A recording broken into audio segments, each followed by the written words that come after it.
Nithyananda, dear viewers, welcome back. All of us saw now how Devi Parashakti beautifully revealed about the birth. Now we are going to be seeing Devi Parashakti's revelation mapped into the words of English. Yes, I request the previous slide to be projected, please.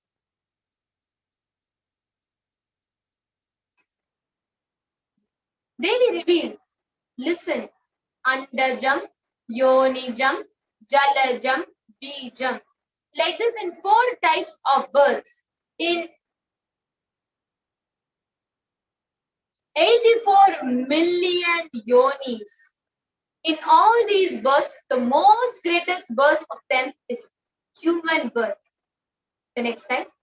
And out of all the, even in that human birth, being born and toiled many times after getting burnt and toiled in politics, in finance, in luxuries, in dharma, artha and kama. The next slide. And those who decide of not wanting this birth, wanting only moksha, only those will have the Hindu dharma yonijam, the Sanatana Hindu dharma yonijam of being born to Hindu parents. Human birth is uttamam, best. Sanatana Hindu dharma, human birth is uttamottamam, the best of the best. Everyone who took this Uttamottama birth has the responsibility of protecting the signs of living enlightenment and Sanatana. These are all just Parashakti's words that we have mapped in English. And also, they have the right to experiencing its benefits. This right was given to them because of their commitment given by them to do this responsibility.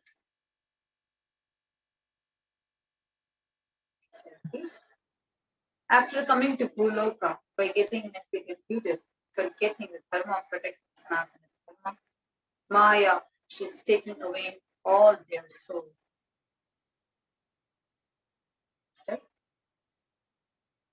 Understand carefully, I'm giving the Sanatana Hindu dharma yonijam only for those who gave the commitment of protecting Sanatana dharma even by giving their life. Slide. After getting the body, because of painful deluge, not dropping fear and greed for those who forgot to protect Sanatana Dharma, Maya, she will immediately add them all to the list of those who are not worthy of living. Right? Therefore, Rakshasas and Asuras are automatically taking away their life. Understand properly. For those who stand that even by giving their life, they will protect dharma, will permanently have Veera Swarga and Kailasa for them. Next slide. For any reason, people who forgot to protect dharma, having the Uttamottama birth or Sanatana Hindu birth, there is no other way for them.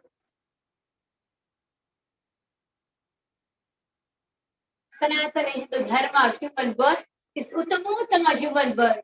Your rights in this world are immense. Also, your responsibility in this world is large. Protecting dharma is the responsibility. Next slide.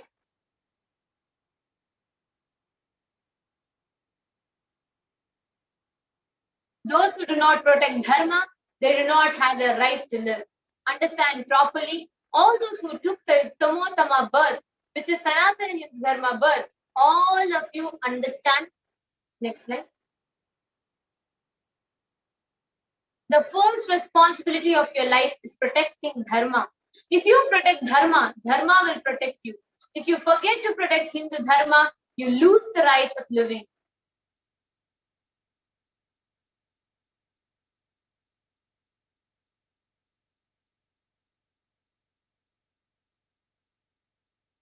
After that, what bothers whether you live or get destroyed? Asuras and Rakshasas will eat you, so that the burden on earth is reduced. Seeing that, Maya, she will keep quiet.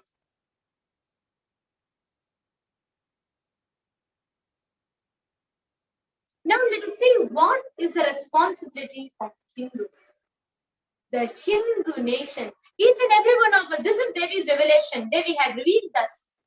And she had also told that the responsibility of Hindus, each and every one of us, if we feel that we can live, we should live. It is a responsibility to protect the dharma. Now let us see what is the responsibility of Hindus. Next slide.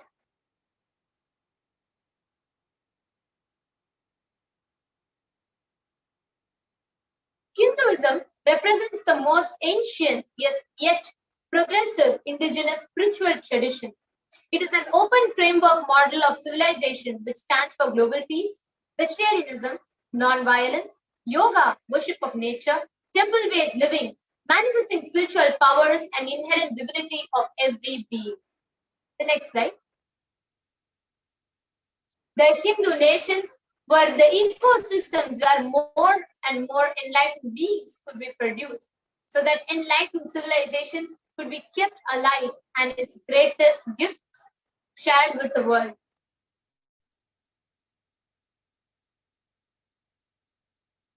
Now, the reference of Hindu nations from Hindu scriptures, let's look into that.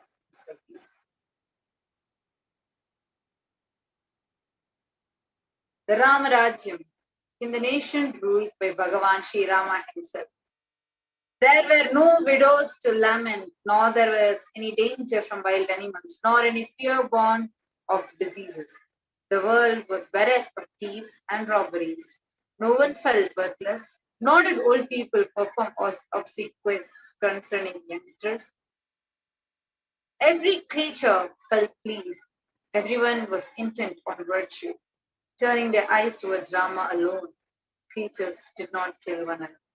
The Valmiki Ramayana, the Yuddha Kanda, very beautifully describes this. This is a nation, this is the description of how people were in the Hindu nation of Ramarajya. Next slide, please.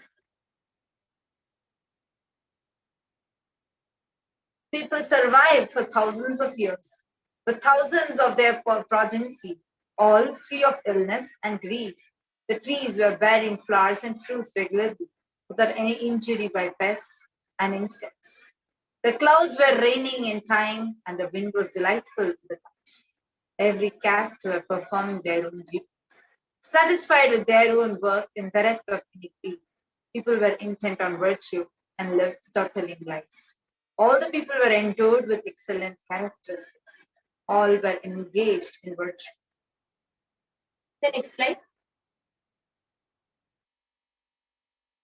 Devas granted rains to fulfill all wants. The world became free of all diseases. There was no hunger or thirst anywhere. There was no mental suffering. Those without livelihood were given livelihood. There was abundance all around. There were no worldly worries left for anyone. And there was no cause to fear either. Happiness on earth was in fact even greater than in the heavens. This is when the Hastinapur kingdom was ruled by King Yudhishthira after the Mahabharata war. And this is mentioned in the scripture, Srimad Mahabharata Purana, Ashwamedhika Parva, the 14th Parva, chapter 15 of the 14th Parva, where sage Vaishampayana, the narrator of Mahabharata, speaks to King Janamejaya, the grandson of Pandavas.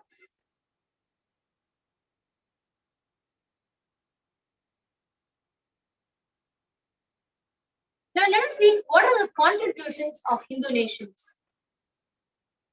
Hindu nations had and has so much to contribute to the world in every field. Enlightenment, health, medicine, art, science, technology, aviation, dance, music, clothes and jewelry, social system, judicial system, political system, legal system, and much, much more, whether even in the line of fashion, whether in the line of beauty, whether in the line of architecture, whether it's in the line of mathematics, every field, we have something huge, something phenomenal to contribute and have been contributing.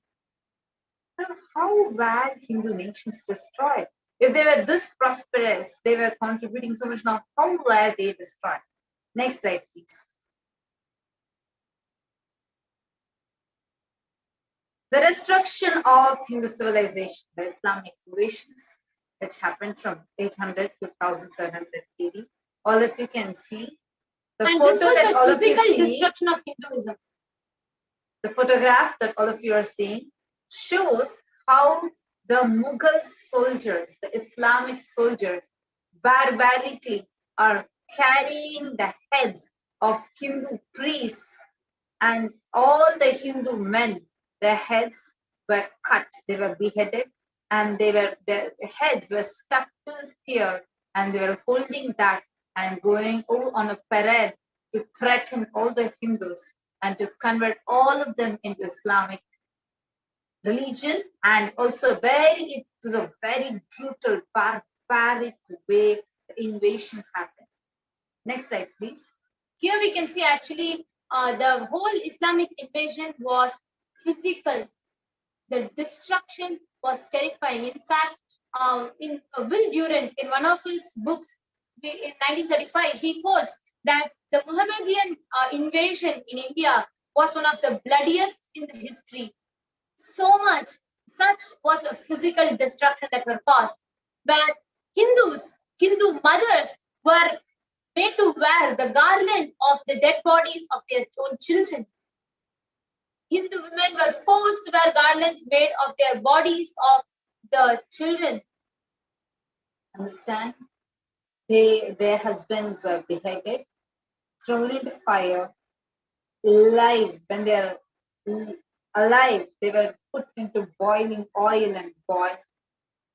Understand, what I'm describing is not even 1% of what torture we as Hindus have been facing for centuries now.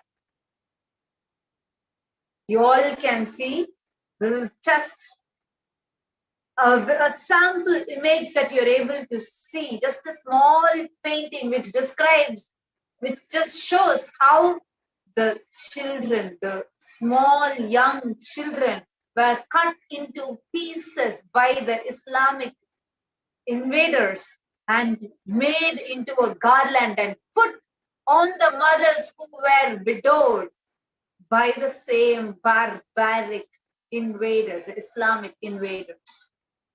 All of you can see, this is the photograph that shows it. For the slides, please. See the level, see the barbarism in the level of this destruction. 200 million Hindus were slaughtered by these Muslim invaders. 100,000 temples were destroyed. 1 million deities and sculptures were destroyed. The conquering armies burned villages, devastated the land, plundered people's wealth, took Brahmins and children and women of all classes captive, flagged with thongs of raw white, carried a moving prison with them, and converted the prisoners into obsequious Turks. Next slide, please.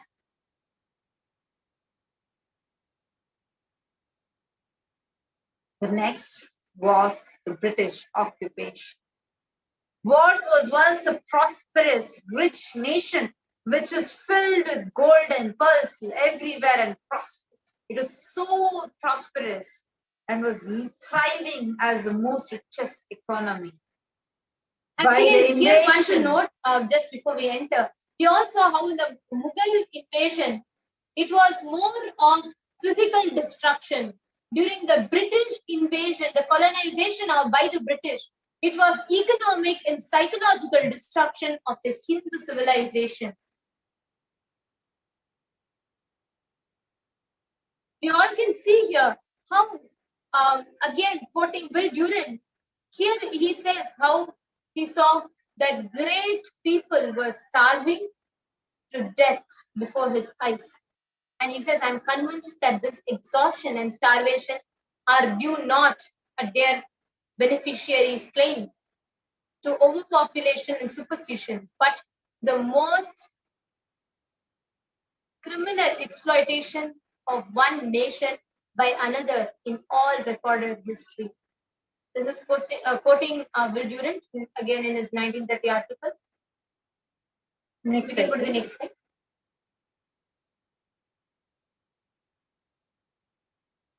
The Britishers were extremely exploitative.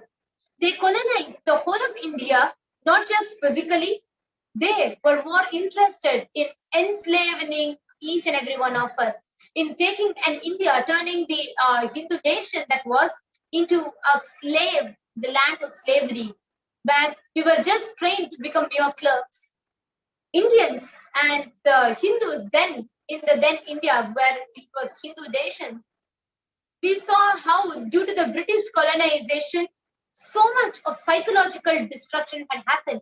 In fact, in one of the interviews, a very popular historian tells that they very systematically, strategically used to pick up Indians, youngsters and youth, take them to the London or the Britain and train them to be British in thinking, in blood, but Indians by blood and origin, but Britishers by thinking and lifestyle.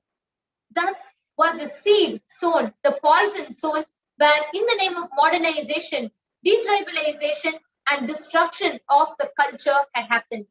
Now, in the second phase where the Britishers enter in, they started the discrimination, and the whole British Empire used all possible means to destroy Hindu civil and cultural institutions in order to delegitimize and demoralize the indigenous peoples of India, and so they would become slaves in their own homeland. The next slide, please. We all can see what the British colonization did to India. We can see here, quoting Mr. Shashi Tharoor, one of the member of Indian Parliament, he says, the British came to one of the richest countries of the world. Over 200 years of exploitation, looting and destruction reduced it to the poster child of third world poverty. What happened during the British invasion? $45 trillion looted from India over 200 years. $45 trillion. 45 million Hindus dead due to artificial famines, poverty imposed by British policies, and reprisal killings of 1857 mutiny. There were 680 native kingdoms that were usurped by the British Raj. Plus, there was tons of exploitation where Indian Gurukuls, which were in more than 40 million in number, just in one state alone, was closed in a span of less than 3 months by the British Raj. After which, the whole backbone of the Hindu education system called the Gurukuls, the Vedic schools, was collapsed. The Britishers besieged into the thinking of the Hindus. The Britishers would superimpose their culture, their identity, and everything into the Hindus, delegitimizing, demoralizing, and detribalizing them. The next slide, please.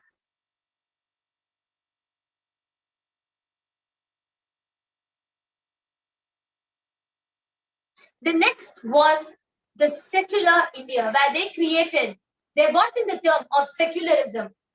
Brown faces, British attitudes and policies towards Hindu. The next slide, please.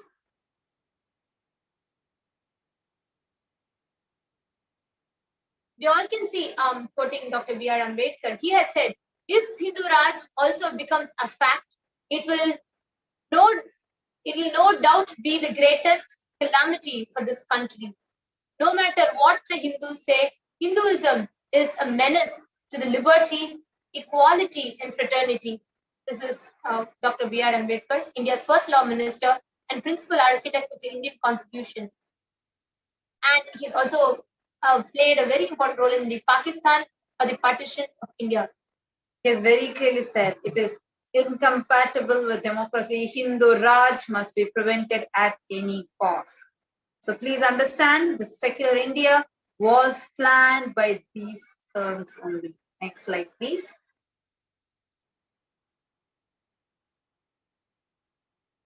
The modern Indian legal system, academia, and media all systematically undermine, suppress, delegitimize Hindu institutions and culture.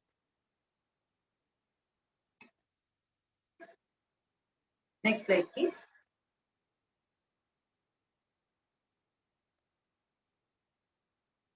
Media narratives used to stereotype and demoralize Hindus. All of us have seen how many movies and posters and advertisements, everything used to delegitimize, demoralize, and continuously attacking Hinduism.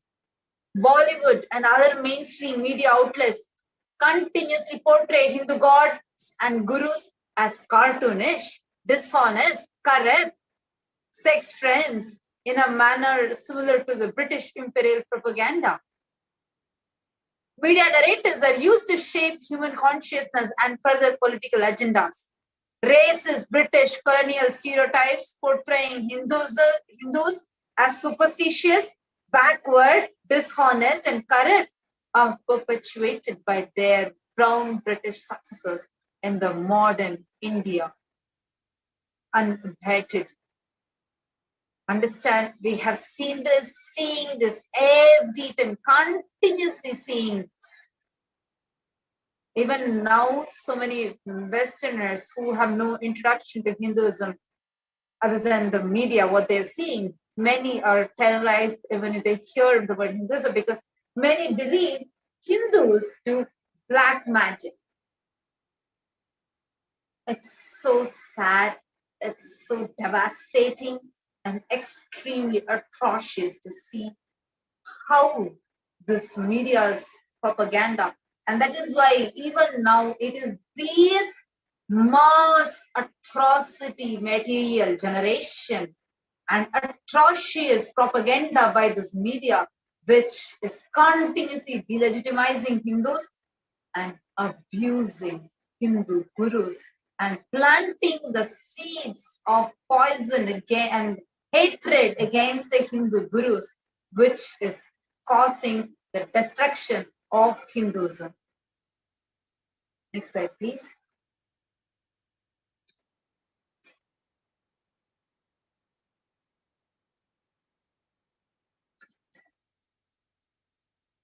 Revival of Hindu nations. Next slide, please.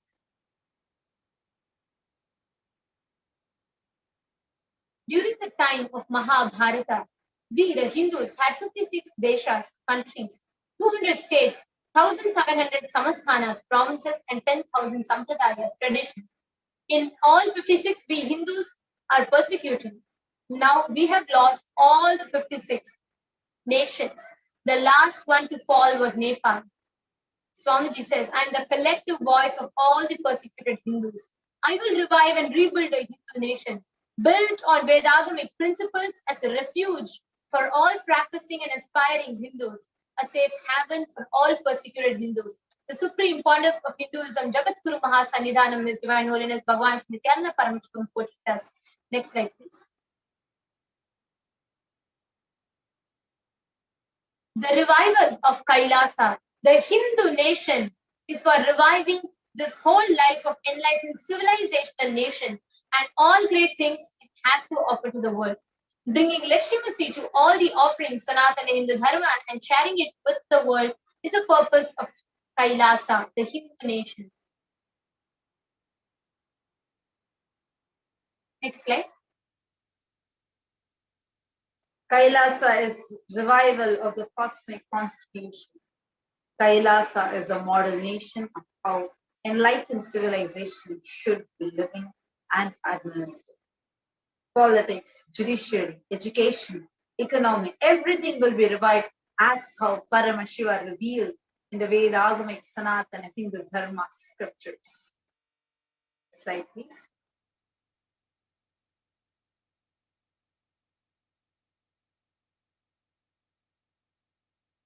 Being one of the most persecuted civilizations, Hinduism is on the brink of extinction, such that the next generation may know about Hinduism only through its statements.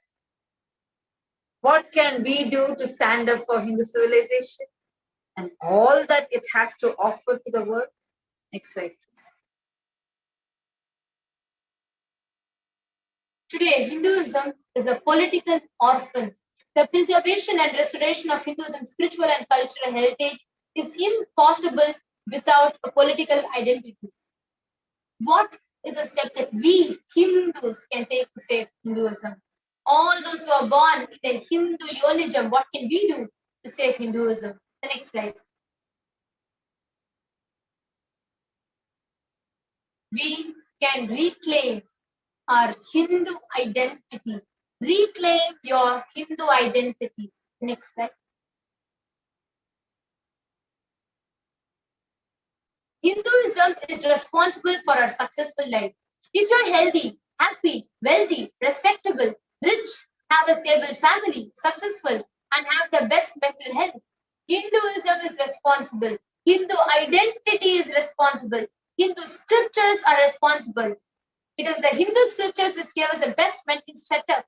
All the best things that we have is because of the Hindu scriptures, the powerful cognitions that they teach us.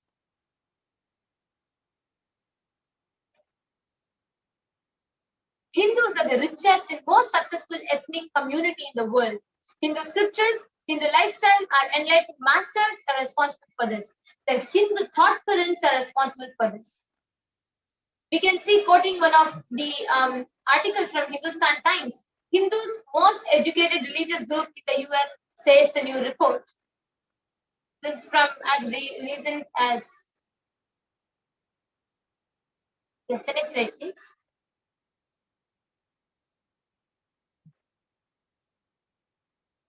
Yes. Reclaim your Hindu identity. Not just anti-Hindu elements being active is a problem. It is responsible Hindus who are being inactive that is responsible for this whole destruction of Sanatana Hindu Dharma. Let us now take the responsibility for Hinduism and let all the Hindus all over the world reclaim our Hindu identity. A very powerful, very short clipping, but very powerful clipping of Swamiji's of this. Is the next slide to be projected. The Supreme Pontiff actually addresses this. Next slide.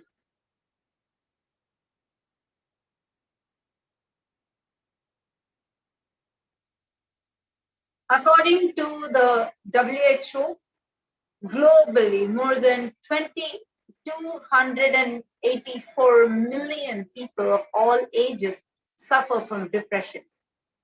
According to the World Drug Report, 2019, 35 million people worldwide suffer from drug use and disorders. According to the WHO, close to 800,000 people die due to suicide every year, which is one person every 40 seconds.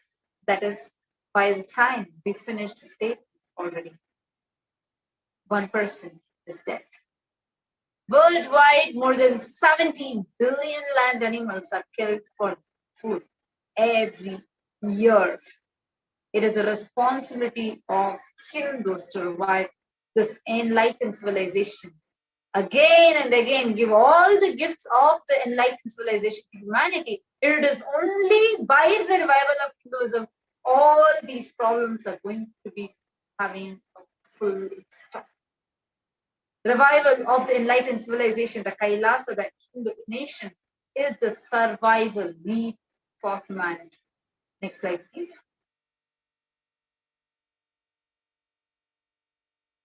Inviting all the Hindus, born Hindus, practicing Hindus, sympathetic towards Hinduism, curious towards Hinduism, wanting to explore or enjoying Hinduism, come and be part of the revival. Next slide, please. Let's you could play this video.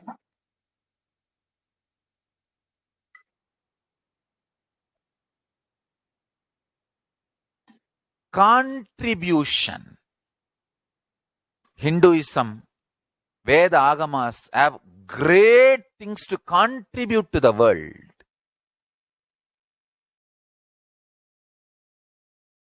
Like the great power manifestation science, the ancient culture and arts, the ancient lifestyle truths the ancient medical practices and medicinal knowledge, the ancient indigenous cultural heritage and jewelry, perfume, dance, music, in every level, Hinduism has so much to contribute. Veda, Agamic traditions have so much to contribute. To share all this with the world, to contribute to the world.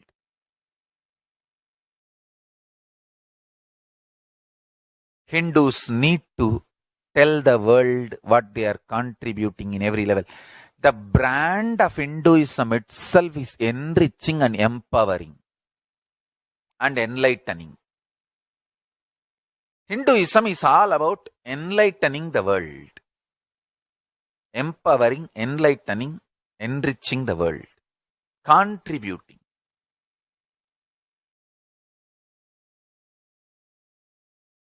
That is our spiritual life.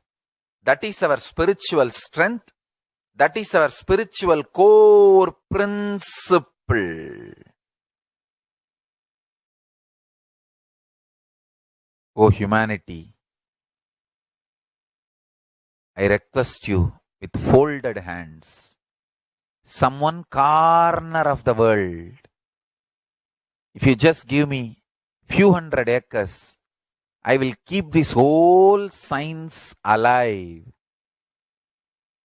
Leave it for the whole humanity freely. Fortunately, Paramashiva has given me the power to decode all this Hindu medicinal system, Hindu judiciary system, Hindu social law and order system, Hindu power manifestation system, Hindu mental sciences system, Hindu yogic sciences, the sciences of Hindu biology, Hindu physics, Hindu psychology, Hindu physiology, Hindu chemistry, all this Paramashiva has given me the power to decode. Whatever the remaining scriptures are available with the humanity, Paramashiva has blessed me, and I have collected, not only I have collected and organized, I can decode. This whole science can be kept alive in any one corner of the world.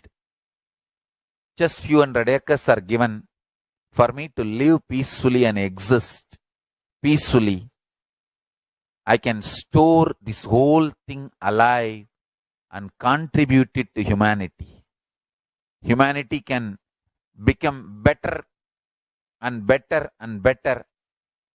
I can make the planet Earth so much better place to live. I am here to contribute, and I will continue to contribute.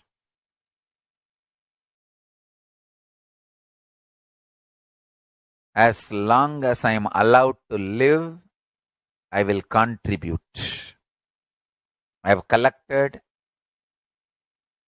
all the remaining available scriptures, maybe 2 crore books. 2 crore means 20 million, I think, books on Hindu physics, Hindu chemistry, Hindu biology, Hindu physiology, Hindu psychology, Hindu law and order, Hindu social system, the power manifestation sciences of Hinduism, yogic sciences of Hinduism. I have collected, and Paramashiva has given me the blessings and power to decode. I have decoded and continuing to decode them. If the humanity somebody is kind enough to give me few hundred acres in one corner of the world and let me live peacefully, I can keep all these scriptures there and go on sharing with the world, revealing these whole sciences to the world, and go on contributing. I don't need anything other than one cup of curd rice every day. That's all. A cup of curd rice per day over. I can go on be giving this to the world. I can add to the world. I can make the world better place to live. That's all I have to say.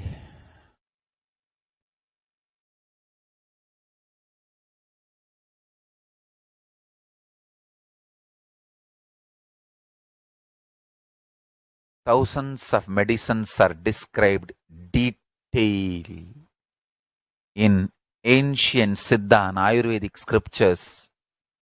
Paramashiva has given me the power to decode them, read them, and properly translate and map them to the modern day human language. And I am ready to work 20 hours a day. I just need few hundred acres where I can sit peacefully and keep this library, run a Gurukul where thousands of people can learn this and share it with the world. Understand?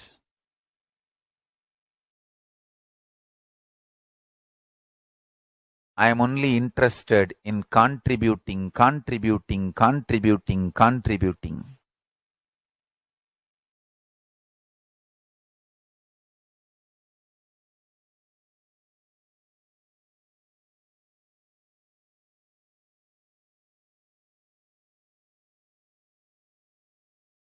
If we can decode all this great knowledge, whole world can prosper from this knowledge. Whole world can enjoy from this knowledge. If I prosper, I will only create a university. I will not create anything else. If the Hindus prosper, they will only create education institutions. Because Hinduism is all about giving, contributing. If I prosper, I'll create university, that's all. Kailasa is all about university to decode the ancient sciences and share with the world. Understand? Every day I am sitting and going on decoding, writing notes on my books and writing details on my books. Whether it is making human beings manifest powers, and I have also now started downloading and decoding the science of making animals manifest powers. Whether making people manifest powers or healing,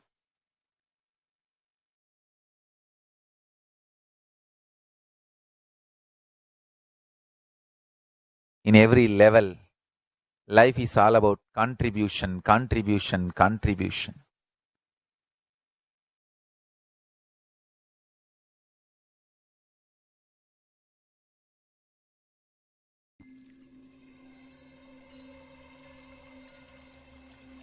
I welcome you all with my love and respect. Let you all open all your three eyes. Om Nithyananda Paramashivoham.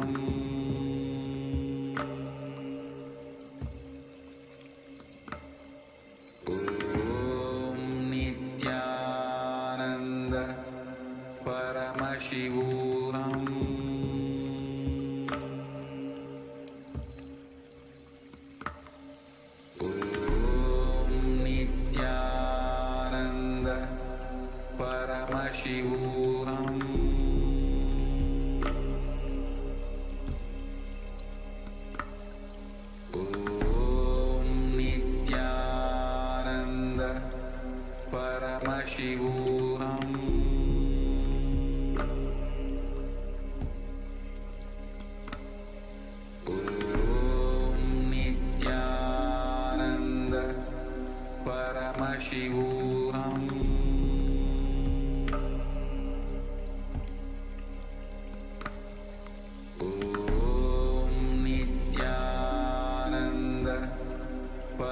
Paramashivoham.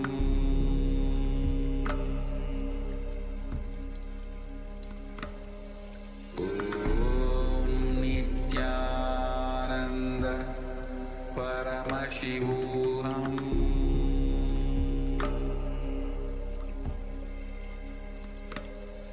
Om Nithyananda Paramashivoham.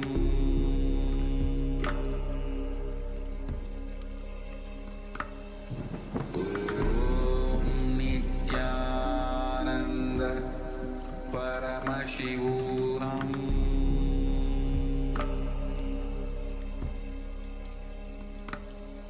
Om Nithyananda Paramashivoham.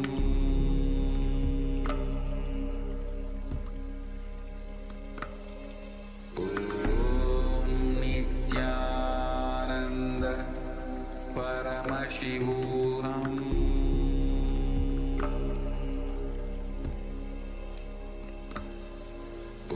Om Nithyananda Paramashivoham.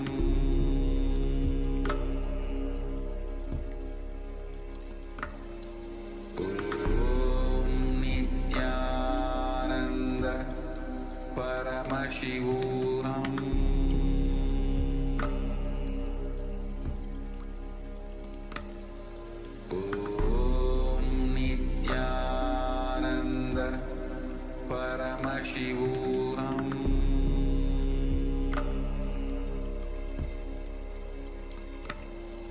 Om Nithyananda Paramashivoham.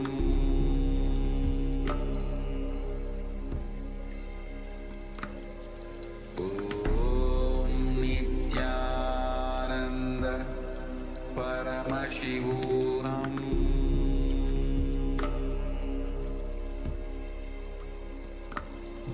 Om Nithyananda Paramashivoham. Om Nithyananda Paramashivoham.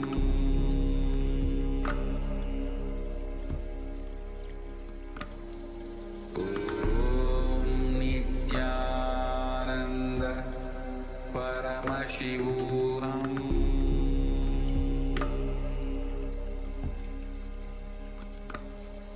Om Nithyananda Paramashivoham.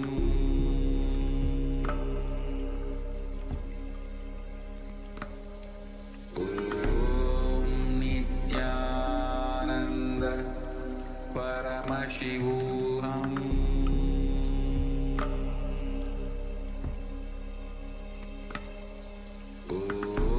Om Nithyananda Paramashivoham.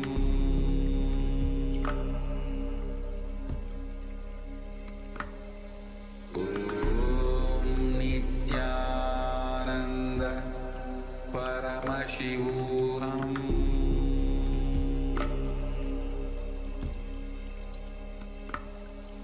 Om Nithyananda Paramashivoham.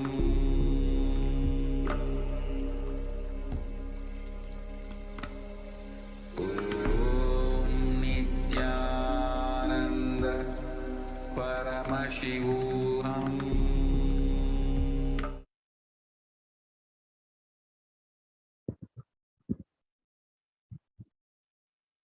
Nithyanandam, welcome back to all of the viewers who are gathered for the Devi Parashakti Akashic reading. In this next segment, we'll be understanding and we'll be able to have and learn about the most sacred offerings that we can make to Devi Parashakti. The rituals offered to Devi Parashakti create a deep space of fulfillment and gratitude inside of each and every one of us, and are among the foremost ways revived by the Supreme Pontiff of Hinduism to have an experience, ultimate oneness with Paramashiva, Parashakti, and experience Paramashivoham. So let us enter now into the segment where we'll understand the offerings to Devi Parashakti. Each and every one of these offerings are available for you, every single one of you out there, to offer from wherever you are. Yes, that's right. Wherever you are, even if you are not in the physical vicinity of the Nithyanandeshwara Paramashiva Devalaya, you can offer these beautiful sevas to Devi Parashakti and make sure that you are offering them, and they will be offered on your behalf by fully trained and initiated Shivacharyas or Pujacharyas of the Nithyanandeshwara Hindu temple, Nithyanandeshwara Devalaya in Los Angeles and in Bidadi and in Adi Kailasa Sarvajna Peetham, and it will be offered in order for you to experience the utmost auspiciousness and extreme fulfillment in your life. And there's no doubt that when you offer each and every one of these beautiful sevas, you really will be able to have experience the transformation that you are looking for in this lifetime, in this next few months, whatever you want, whether it might be long life, health, relationships, or if you're looking for success in your business. Each and every one of these offerings are your gateway, your secret, your key to do just that. So let's now enter into just understanding the significance of making an offering to Devi Parashakti, manifesting through the Supreme Pontiff of Hinduism. Understand that offering is giving of a divine gift of pure love, devotion, and oneness. And it consists of two parts. One is giving and two is accepting. Only when the divine accepts what one offers, the offering becomes complete. An offering is not made out of fear nor out of greed. When an avatar lands, the offerings are purely a part of the grand Leela played out for the purpose of enlightenment. Thank you. We'll go on to the next slide, please. Yes, the next slide.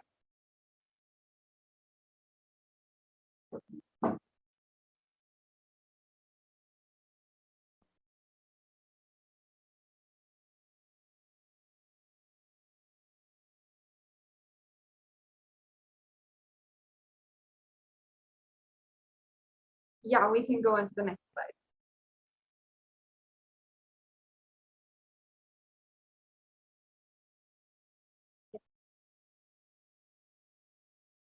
So we'll now chant the Dhyana Shloka for Devi Parashakti. Induni babeda karavakni nayanam syat pankajaravara bhaya japa kshara yuktam angahima bhushana vichitra vasanam syat tunga mukato jvala manonmani swarupam. The next slide, please.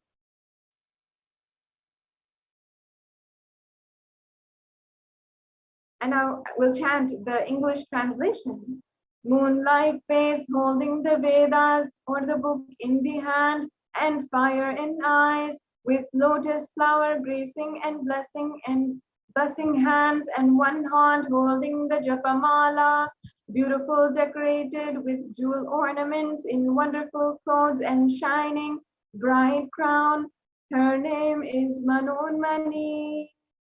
This Shastra Pramana is from the Moolagama Manonmani Dhyanam. The next slide, please.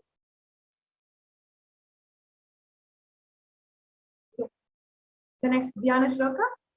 Dhyaye Devim Trinetram Shashibhava Dhanam Vedahastam Dadanam Davye Padmam Varadamapare Jabhayam Chakshamalam Divyera Varnavair Bhushitatanum Brahmadibhihi Pujitam Devimeva Manonmanim Pradidinam Kamarthadhyantrim Shubham.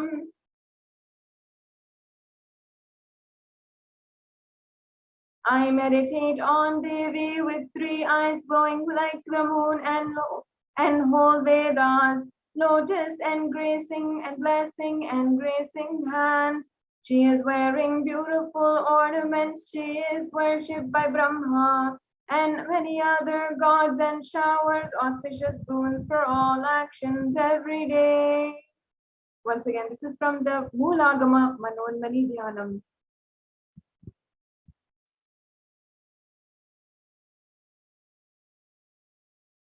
Now, let us understand the significance of the divine element of gold. This is the reference from the Atharva Veda, where it says, triply born by the birth is this gold. From the atoms of Agni is one. It becomes dearest to Agni. One fell away from the stoma when one is hurt. One they call the seed of virtuous and powerful water molecules. Let that triple gold be your long life. Now understand that gold is a beautiful divine element. It purifies anything it touches. It is an element of spiritual significance and great spiritual power of healing and enlightening. The vibration of gold has the power of infusing the tattva energy and positive thought currents in anyone who wears and anyone who sees or operates in its vicinity. That is why gold is actually chosen as the best way to hold the superconscious energy, and the gold deities like the gold linga, the gold Meenakshi deity, all of those, the deities are preserving the superconscious energy forever. The next slide, please, Ma. Thank you.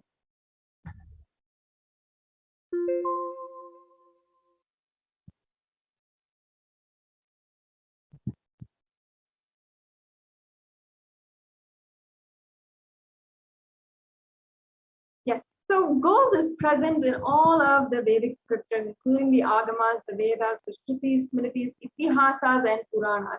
In all the scriptures, it is abundant, the gold, and it is most auspicious metal. Also, the purest metal that actually purifies everything. And in the Hindu civilization, everything was actually built in gold. Even the ritual feasts were offered in gold. And one was to be saved from life-threatening illnesses. Gold was to be offered as a ritual fee. Gold was in abundance and used for wearing equivalent amounts of commodities, including cows. Kingdoms were built with huge doors of gold, and the streets were having huge columns and huge archways made of gold. Horses and cows and all the cattle, everything was made of gold. Now understand, that means, first of all, the beauty and the richness of the Hindu civilization, and the sacred understanding, the understanding of the sentiment behind gold is because of how sacred it is, how perfectly it holds the superconscious energy. It is told that gold is able to hold the most powerful superconscious energy, and that is why it's most often used for the deities, carving the deities and having the deities be conductors for the awakening of superconsciousness for millennia, for thousands and thousands of years, and for eternity. Gold is such a precious object, and it is so affiliate with the superconscious energy itself. That is why it is worshipped and it's used so much in the worship of all the rituals in Hinduism. The Hindu civilization actually thrived on the banks of rivers of gold. It was called the Hiranyamaya, the river of gold in the Rig Veda, and the river Saraswati was also called the Hiranyavartani in the Atharva Veda. So gold is the supreme element for offering gifts for one you love and revere. Temples are constructed and paved in gold. Deities are made in gold and decked in gold and adorned in gold. And because it preserves the enlightenment energy for thousands of years, it just lasts forever. That's why gold is such a coveted object, and it makes so much of difference. All of the temples, the Hindu temples, the sacred sanctorums, the Garbha mandirs will be entirely decked in gold, literally made of gold. And not only that, in the temple structures, such as the Chidambaram temple and so many other different temples, the coverings above the Garbha mandir, the great structures and the architecture includes gold within it. And it's such a beautiful way that they have incorporated higher sciences, greater sciences into the temple offerings and the temple architecture, whatever it may be. So today we're understanding this and we're giving each and every one of you, because it's important to understand why we offer in gold. What is the significance? What is the context? When we are talking about Devi Parashakti herself, our own cosmic mother, the divine cosmic mother manifesting through our most beloved Guru, the supreme pontiff of Hinduism, will offer only the best of the best. That is what are the offerings that we are presenting to each and every one of you today. And each and every one of you, if you choose, if you want, you can have the most auspiciousness and be able to offer. Many times in your life, you want to offer to your gratitude, you want to offer to your favorite deity. If this is the case, this is the best offering that you can do for Devi Parashakti.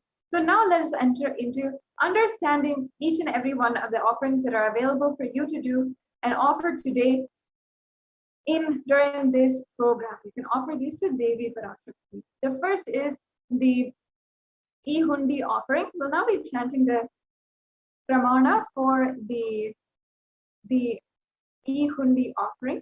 This is a beautiful verse that I'll be chanting. Many of you might know it, but we'll now chant the verse. Bhakti Priya Bhakti Gamya Bhakti Bhashya Bhayapaha Shambhavi Sharada Radhya Sharvani Sharmadayini. Devi is fond of true devotion and realized through true devotion. She can be won over through true devotion, and she removes all fear. The next slide, please.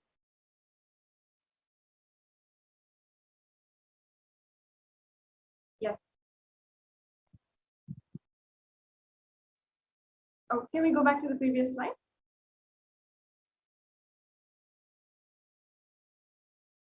Yes. So if there is any fear in the minds of the devotee, in any of your minds, Devi Parashakti is the energy, the only energy which is all capable of curing, removing that fear inside of you. It is stated that Devi likes to be worshipped in the autumn.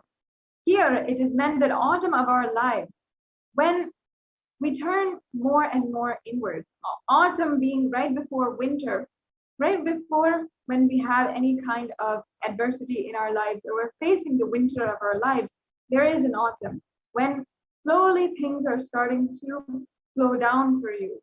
And you will see in your inner space, more and more thoughts are turning inwards. You're trying to understand deeply the reason for your existence, the reason for your future, what's going to be in your future, and so forth. That is what we mean here by the autumn of our lives. Devi, in this time, is known to be worshipped, and at this time, when you worship her, you become more and more stronger, and the worship itself yields so much benefit in your life. Now, just to break down the translation of the previous verse, Shambhavi means the consort of Shambhu or Lord Shiva. Sharadharadaya means, Sharadharadhya means worshipped by Sharada, Saraswati, and Sharvani means the wife of Lord Shiva. The Linga Purana actually says that the Lord Shiva is called Sharva in his earth form. And Sharmadhayini means Devi who bestows happiness on devotees. And today, through this E-Hundi offering, you can offer your gratitude and devotion to Devi Parashakti and ensure that all the auspiciousness comes towards you.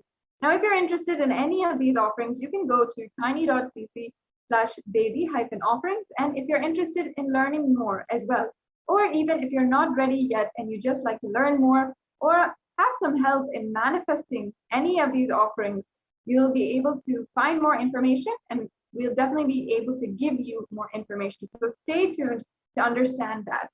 Next slide, please. Yes. Yes.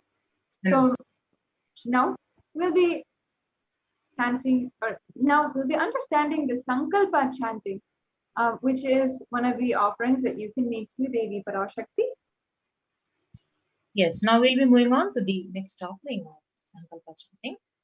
So the Devi Mahatmyam from the chapter 12, verse 34, it says, Tayaitan mohyate vishwam saiva vishwam prashuyate saya chitta cha vijanam tushta rudhim prayaschadi.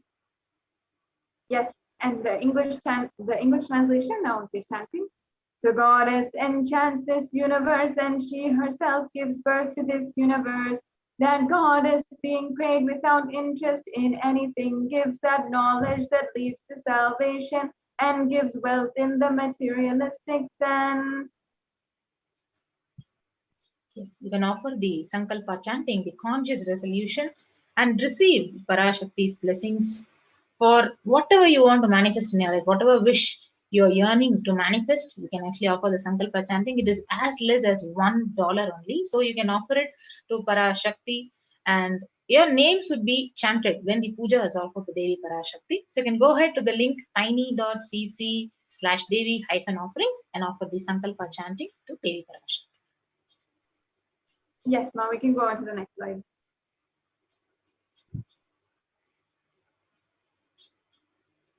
Yes. Now, in the Lalita Sahasranama, the verse 731, Devi is described as Nama Parayana Prita. And this is the Shastra Pramana for the Sahasranama Sparana Kasu. This is the offering of the 1008 names of Devi Parashakti. And it is actually a very unique and special offering, and it involves the Archana, and it's offered to the Mahameru of Devi Parashakti. You'll be able to offer a gold coin inscribed with each and every one of these 1008 names and receive the blessings to have the Ananta Kalyana Guna, all the divine qualities of Devi Parashakti. And this offering is available for 75 USD, and you can go ahead and make this offering at tiny.cc/Devi-offerings if you are interested. The next slide, please.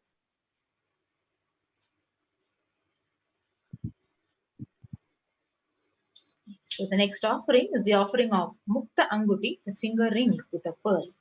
So the Meenakshi Pancharatnam, it beautifully says, Muktahara lasat kirita ruchiram purnendu vaktra prabham shinjannu pura kinkini manidaram padma prabha basuram sarvabhishta falapradam girisutam vanirama sevitam Meenakshim pranatosmi santatamaham karunyavaram nidin.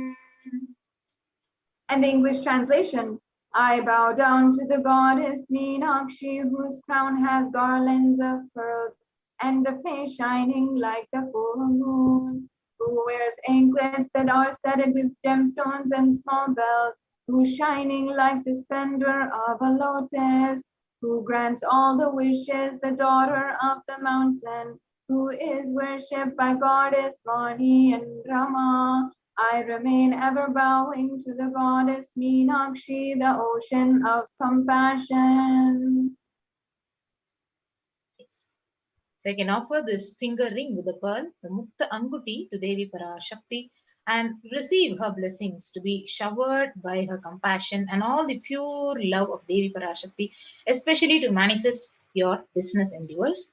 So this Mukta Anguti, the finger ring, the pearl is available at $250, $501 and $750. So go ahead and sign up in the link and offer the Seva to Parashakti at tiny.cc/Devi-offerings. So we'll move on to the next offering.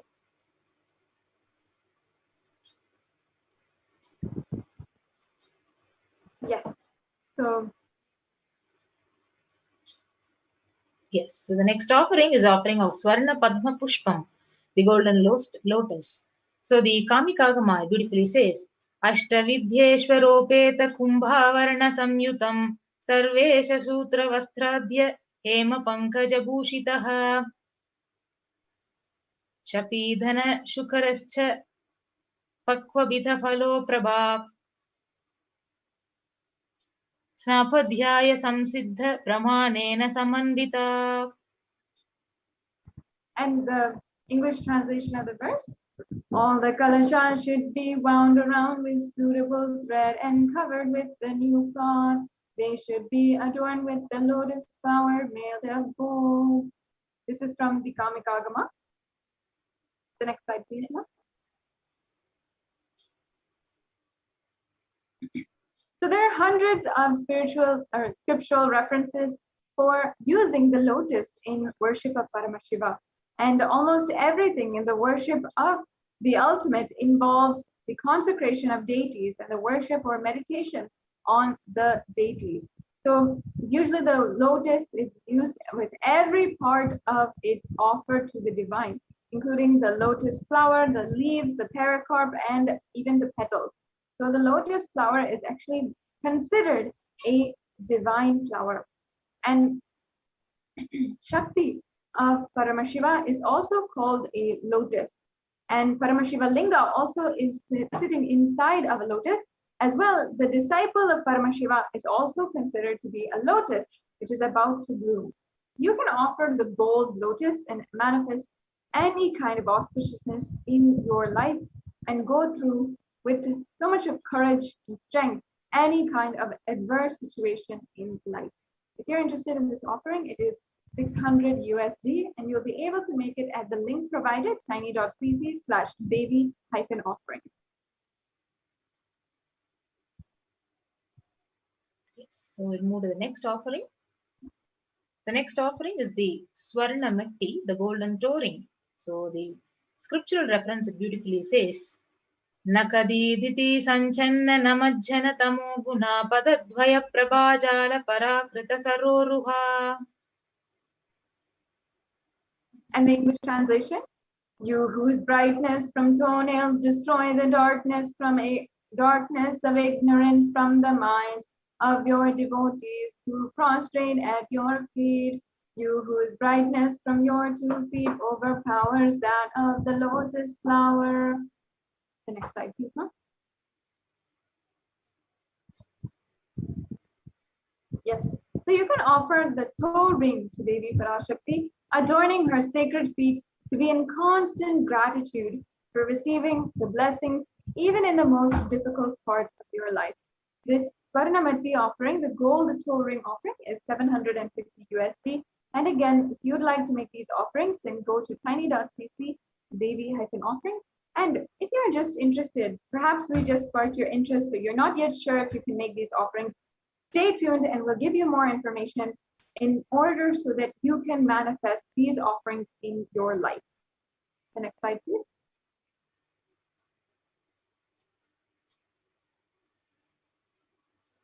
The next offering is the offering of Swarna Mangtika, the golden hairline jewelry.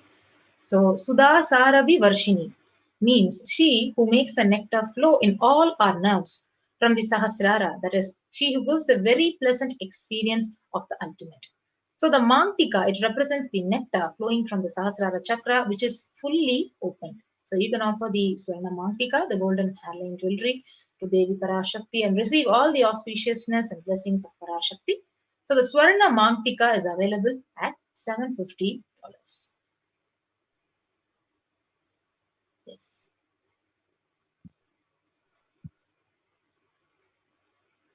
Can move on to the next offering. Yes, you can offer the Mangtika to Devi and receive the blessings of Devi Parashakti. Yes, ma'am. We can go on to the next slide. Sorry about that.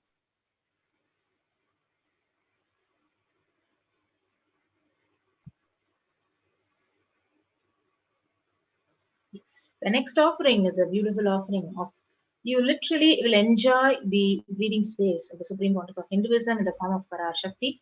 So this offering is the Pratyaksha Pada Puja. So the Devi, the Saundarya Lahari from the Sloka 83, it says, Nakadiditi samchanna namajjana tamo guna padadvaya prabhajala parakrita saroruha. And the English translation, the illumining splendor of Devi's toenails dispel the darkness of ignorance in devotees prostrating at her feet defeat the lotus in beauty. So this shlokam is number 833 of the Saundarya Lahari, which states that the nails that have been sharpened by constantly being touched and sharpened by the crowns of celestial beings who always prostrate at the feet of Devi. In the Guna is actually darkness. And in this stotram, tamas is indicative of ignorance in the minds of devotees. And by constantly prostrating before Devi, their ignorance is removed and they attain knowledge. Offering the Pratyakshapada Puja blesses the Yajaman with all the auspiciousness and blessings of the Supreme Pontiff of Hinduism. You can offer the Pratyakshapada Puja once again for 1,008 USD. It's actually one of the most beautiful offerings, offering directly to the divine feet of the incarnation himself, and who is manifesting Devi Parashakti. Really, if there's ever an opportunity on planet Earth where you are offering directly to the feet of the divine, it is through this Pratyakshapada Puja. So don't miss this opportunity. Don't miss this absolute blessing in your life.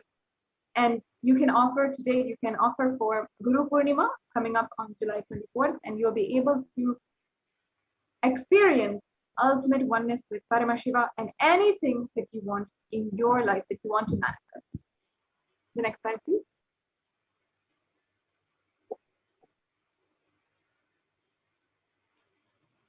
So along with the Pratyakshapada Puja, you can also offer the Vastra Seva, the sacred cloth offering.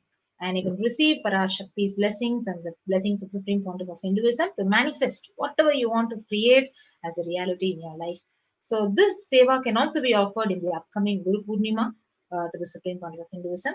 So you can offer the Vastra Seva at $1,008.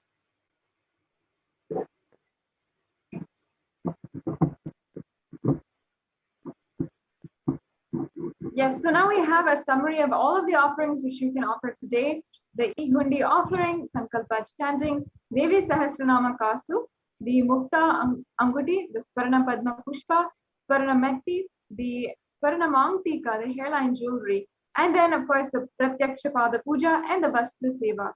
To make sure that you seize and ensure that you are granting yourself the biggest boon by offering one of these today. Ensure that you can have the utmost blessings of Devi Parashakti herself just through these offerings.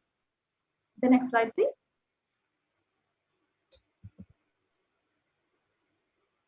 Yes, so now if you are either in two categories, either if you're ready to offer today, or if you want to make the intention to offer any of these special sevas, you can go through the registration form or you can start to make your payment. So if you're interested in offering, or you want help in manifesting, or you're simply looking for more details about the offerings and how you can offer to Devi Parashakti, participate in these beautiful Hindu rituals and have all of the benefit be bestowed upon you and your family, then visit the form tiny.cc/BHAVASAMADHI, and you will be able to have engage with these offerings, see if you can manifest, and also have help in manifesting them in your life in some way.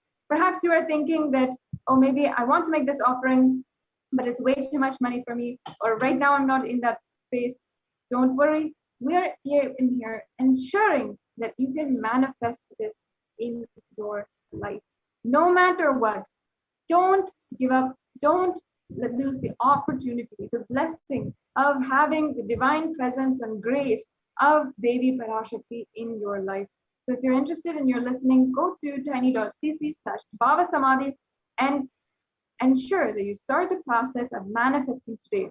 On the other hand, if you're ready to make a payment, if you'd like to not waste any time, make sure that you go to tiny.cc/Devi offerings, and you will be able to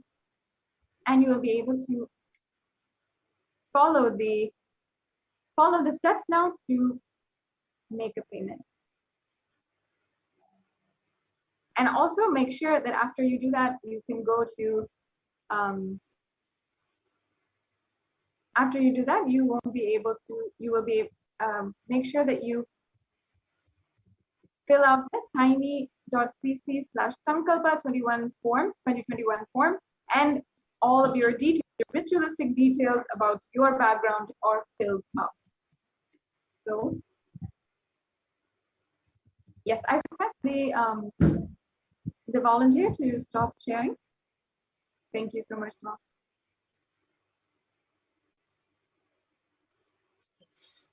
So we'll now be quickly taking you through into a walkthrough of how to offer these various sevas to Parashakti. And this is the link which is now projected, tiny.cc/Devi-offerings. So you can go ahead and select the option, choose an option under the Parashakti BHAVASAMADHI Darshan donations.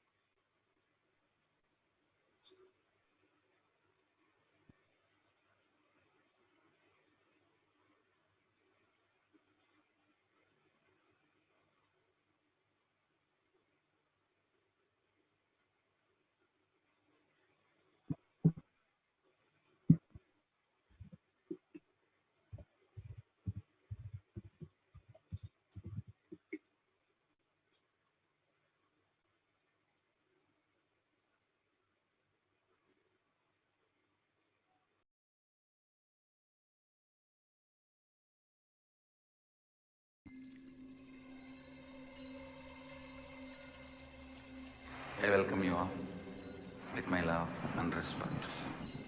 Let you all open all your three eyes. Om Nithyananda Paramashivoham.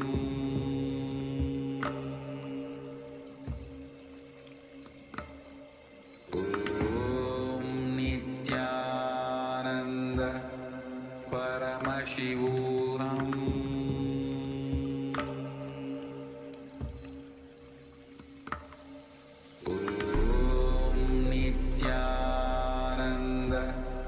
Paramashivoham.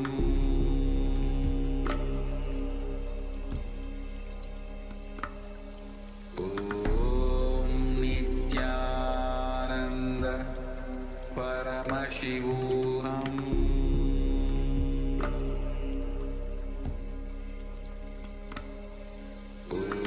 Om Nithyananda Paramashivoham.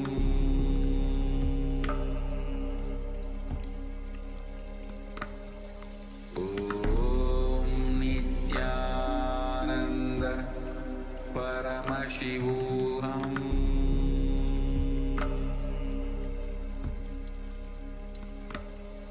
Om Nithyananda Paramashivoham.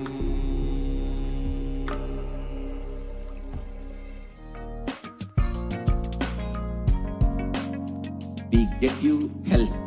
We get you ability to build beautiful relationships in your life.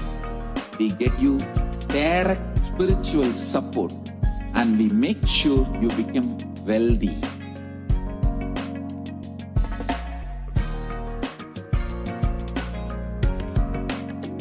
We won't stop giving you just good life. We will literally not stop till you live enlightened life. Manifesting the state of Paramashiva, space of Paramashiva, powers of Paramashiva, being of Paramashiva.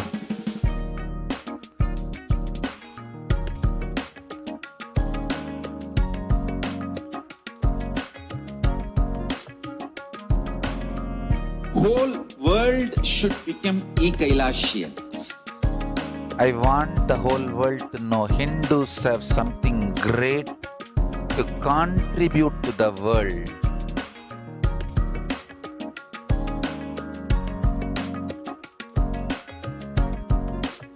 We have something great to contribute to the world. Let us do that.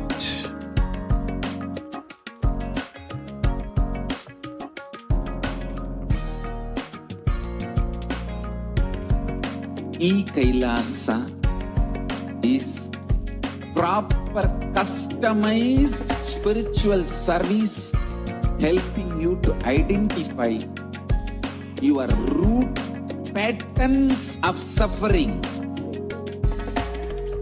we have perfected the science of helping every individual from every cultural, religious, nationality background.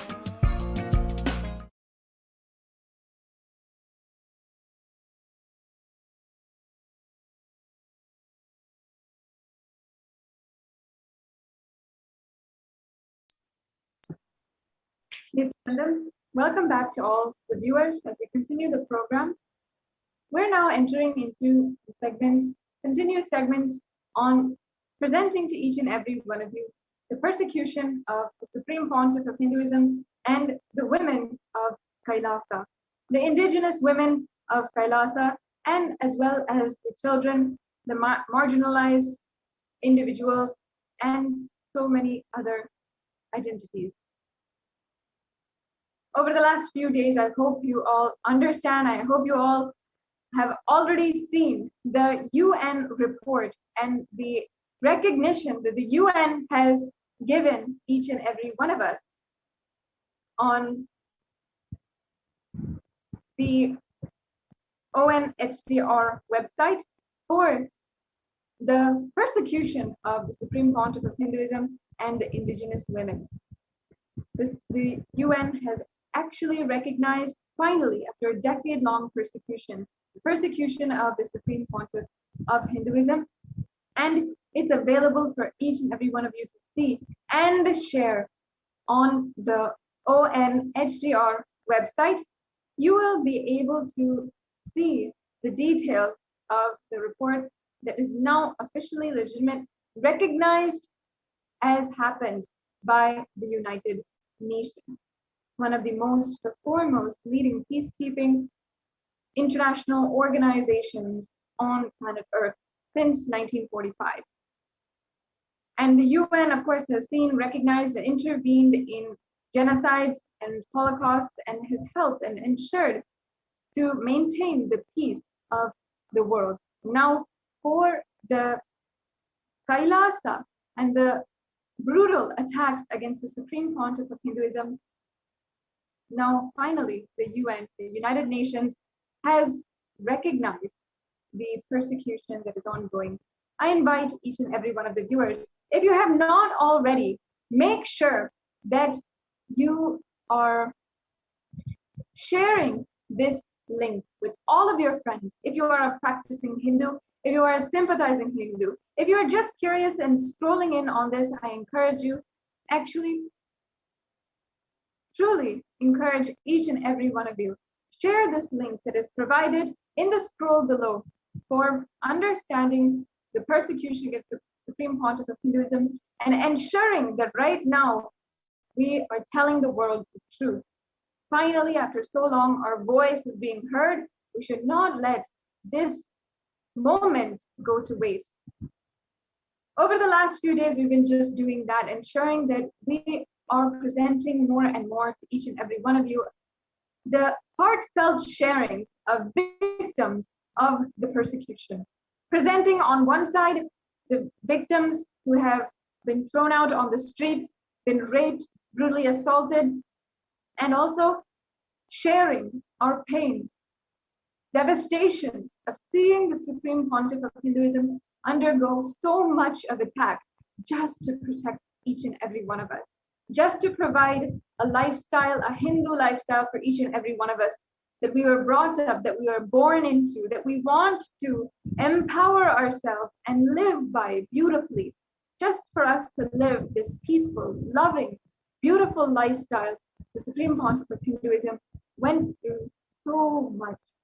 And over the last few days, we have been presenting to each and every one of you on these different topics of where the UN has recognized official tactics of how genocide happened.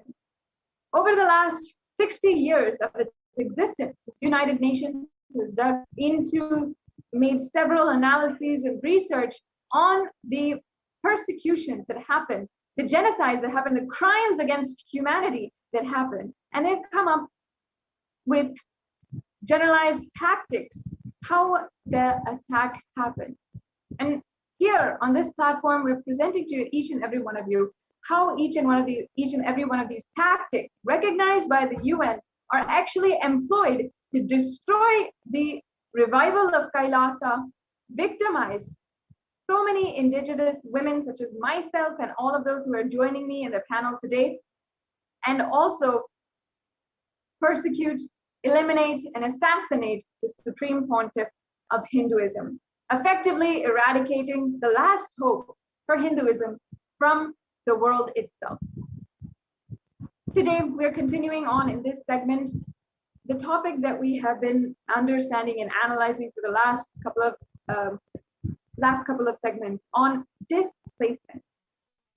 Again, to summarize, displacement is a tactic used by terrorist and guerrilla forces, violent forces who want to destabilize an entire population, weaken them, and eliminate them from society, and use the resources that they have, the land, the money, the children and women, in order to benefit, literally leech off of them and propagate their own supremacist ideas, their own racist ideas, and perpetuate more violence. When it comes to displacement across South Asia and the Middle East, China even, over 40% of the women and children have in some way or form been displaced. That means that if a house dispute, women are not able to stay there with and are displaced, and also entire communities of women and children being invaded, brutally assaulted, raped, some of them being enslaved and taken away to the leaders of the militant forces and terrorists, and some needing to be displaced from their home, needing to run away, live on the street, live on the run away from their attackers. And exactly that has happened time and time again over the years against the Adi-Shaivite minority tradition or the women of Kailasa. Not only this, from 2010, the Supreme Pontiff of Hinduism himself has been displaced, has been needing to run, needing to save his life, protect his body, ensure that he was under complete security just to stay alive for the 2 billion Hindus who depend on him to save Hinduism.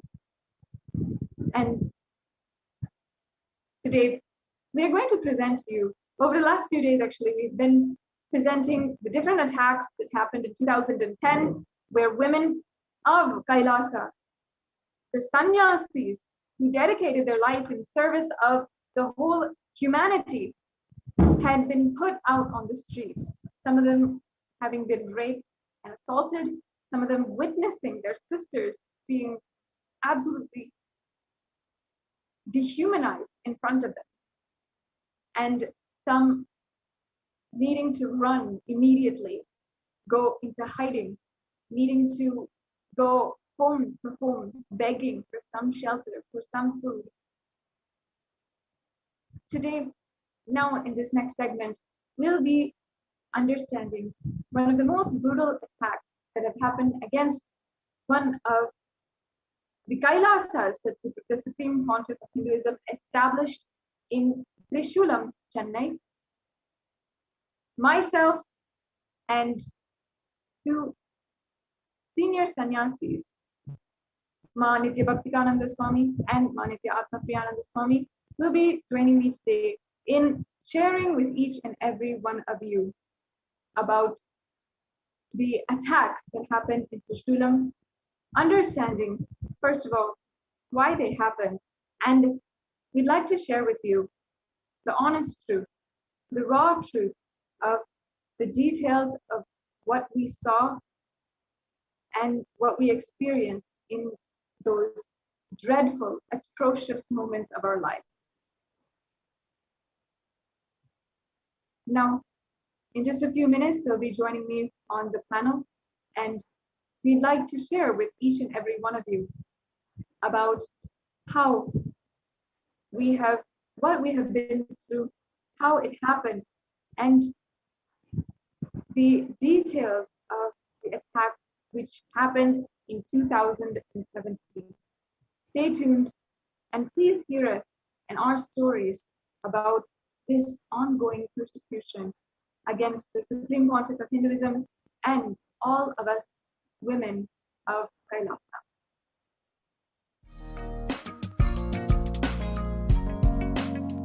We get you help.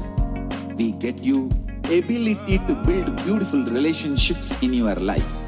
We get you direct spiritual support, and we make sure you become wealthy.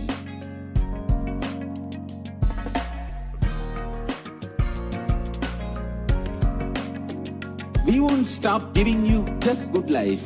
We will literally not stop till you live enlightened life. Manifesting the state of Paramashiva, space of Paramashiva, powers of Paramashiva, being of Paramashiva.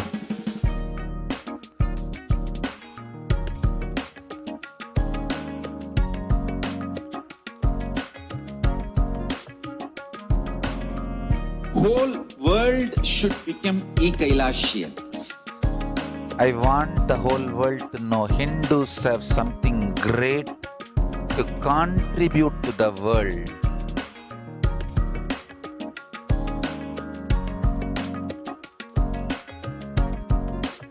We have something great to contribute to the world. Let us do that.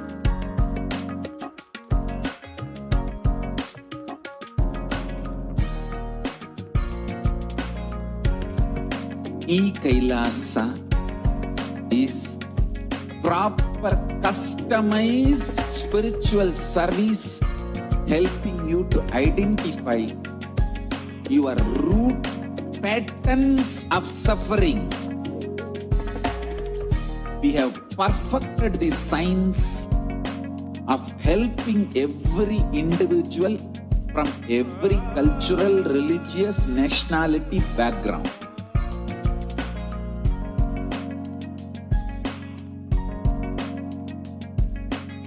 You will have lowest reactionary assumptions, highest awakened response, alive response for life continuously.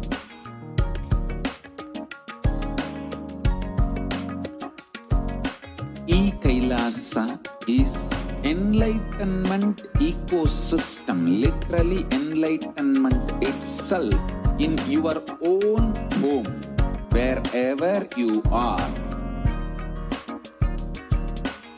Proper customized spiritual service helping you to complete with your life negativity.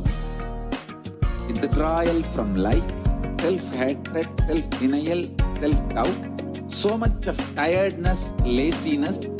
We can support you aligning your diet, your attitude, your aptitude, your understanding about life. We can help you with everything.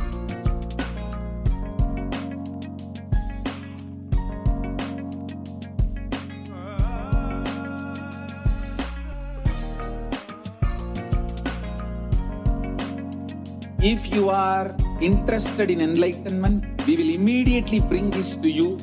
If you are not interested, we will explain the whole science in Nithyanandam to all of the viewers. Now,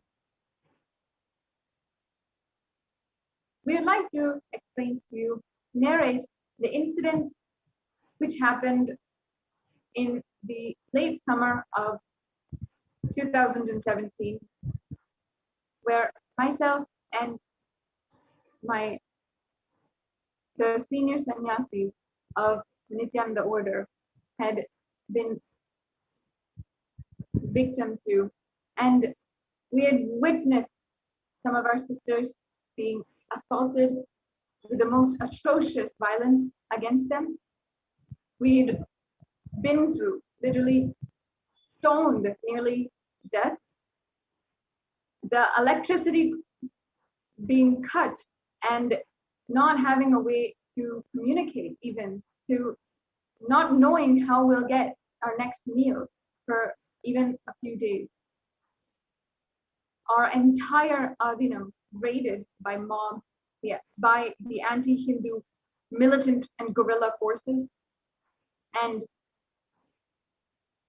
all of us literally holding on, praying to Swamiji for the next moment of our life to continue to be saved. I now invite Ma Nitya Bhaktivedanta Swami to share with each and every one of us first about the beginning of Trishulam Adinam.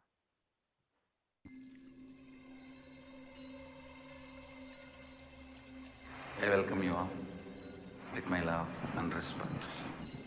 Let you all open all your three eyes. Om Nithyananda Paramashivoham.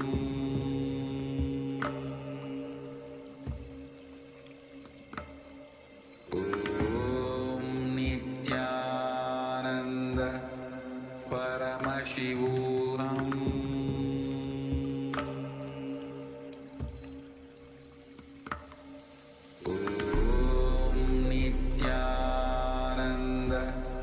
Paramashivoham.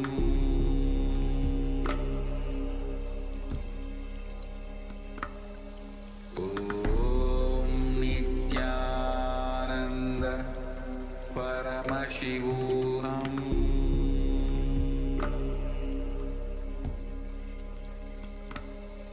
Om Nithyananda Paramashivoham.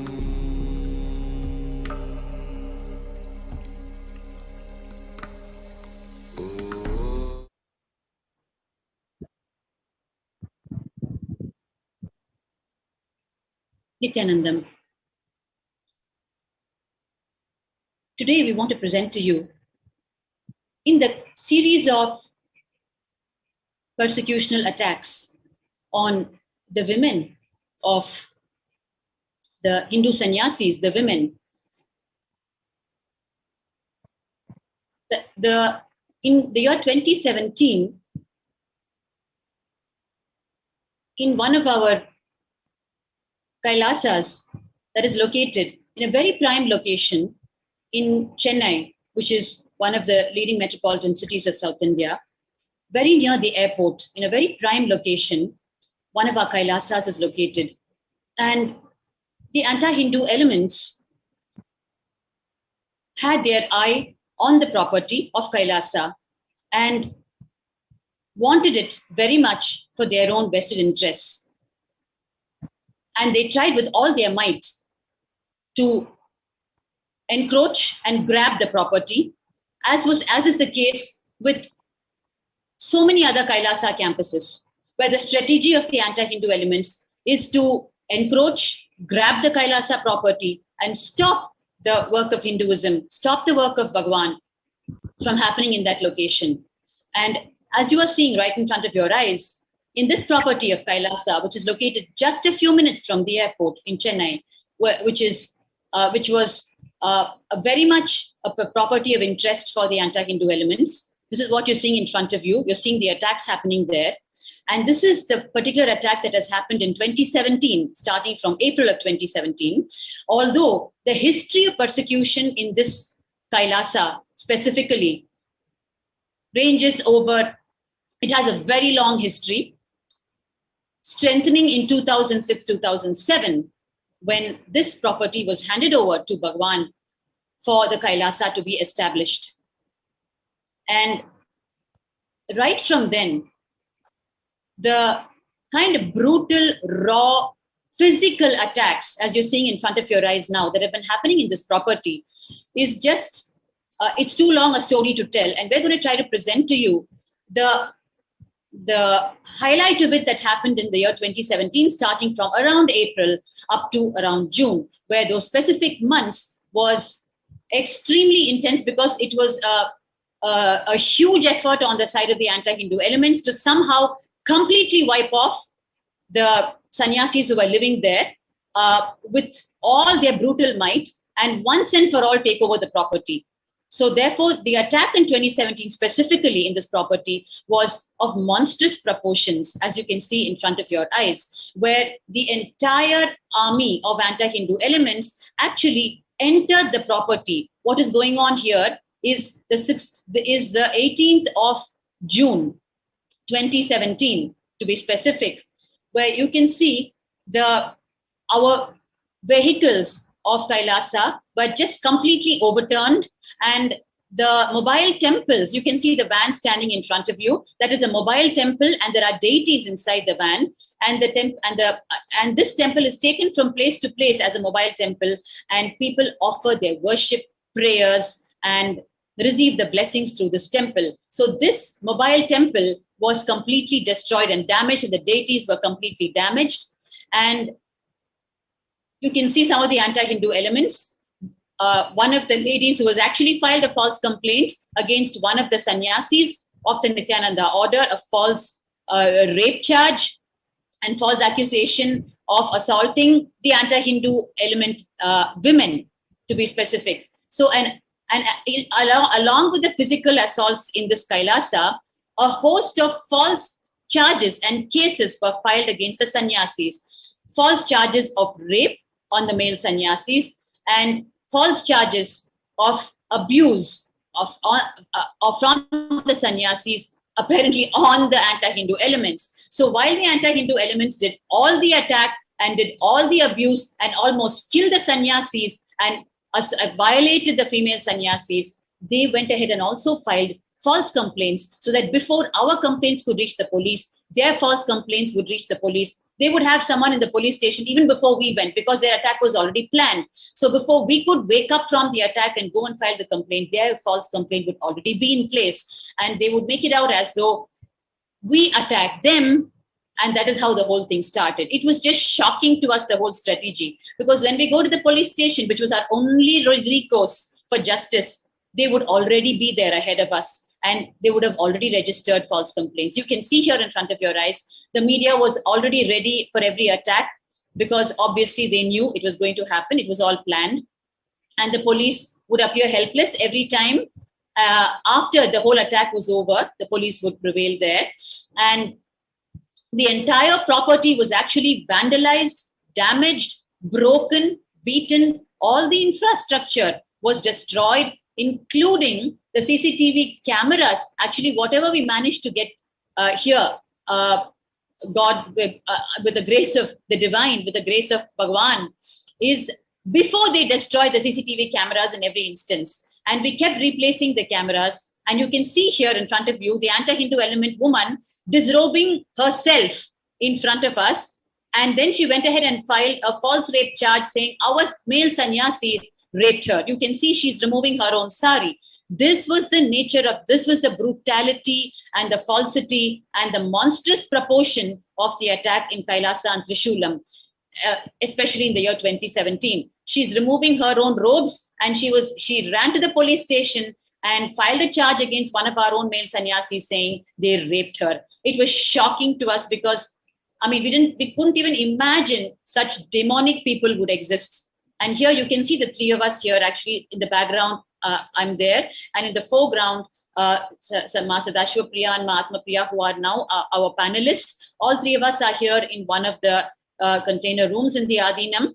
And you can see where they're actually going live just after the attack on the 18th of June, where it was unbelievable. Because on the 16th of June, there was a massive night attack. And there you can see me in the background. I'm frantically trying to call the police. And I remember so well, I got back a reply saying, you know, we are a bit engaged and it'll take us a long time to reach you.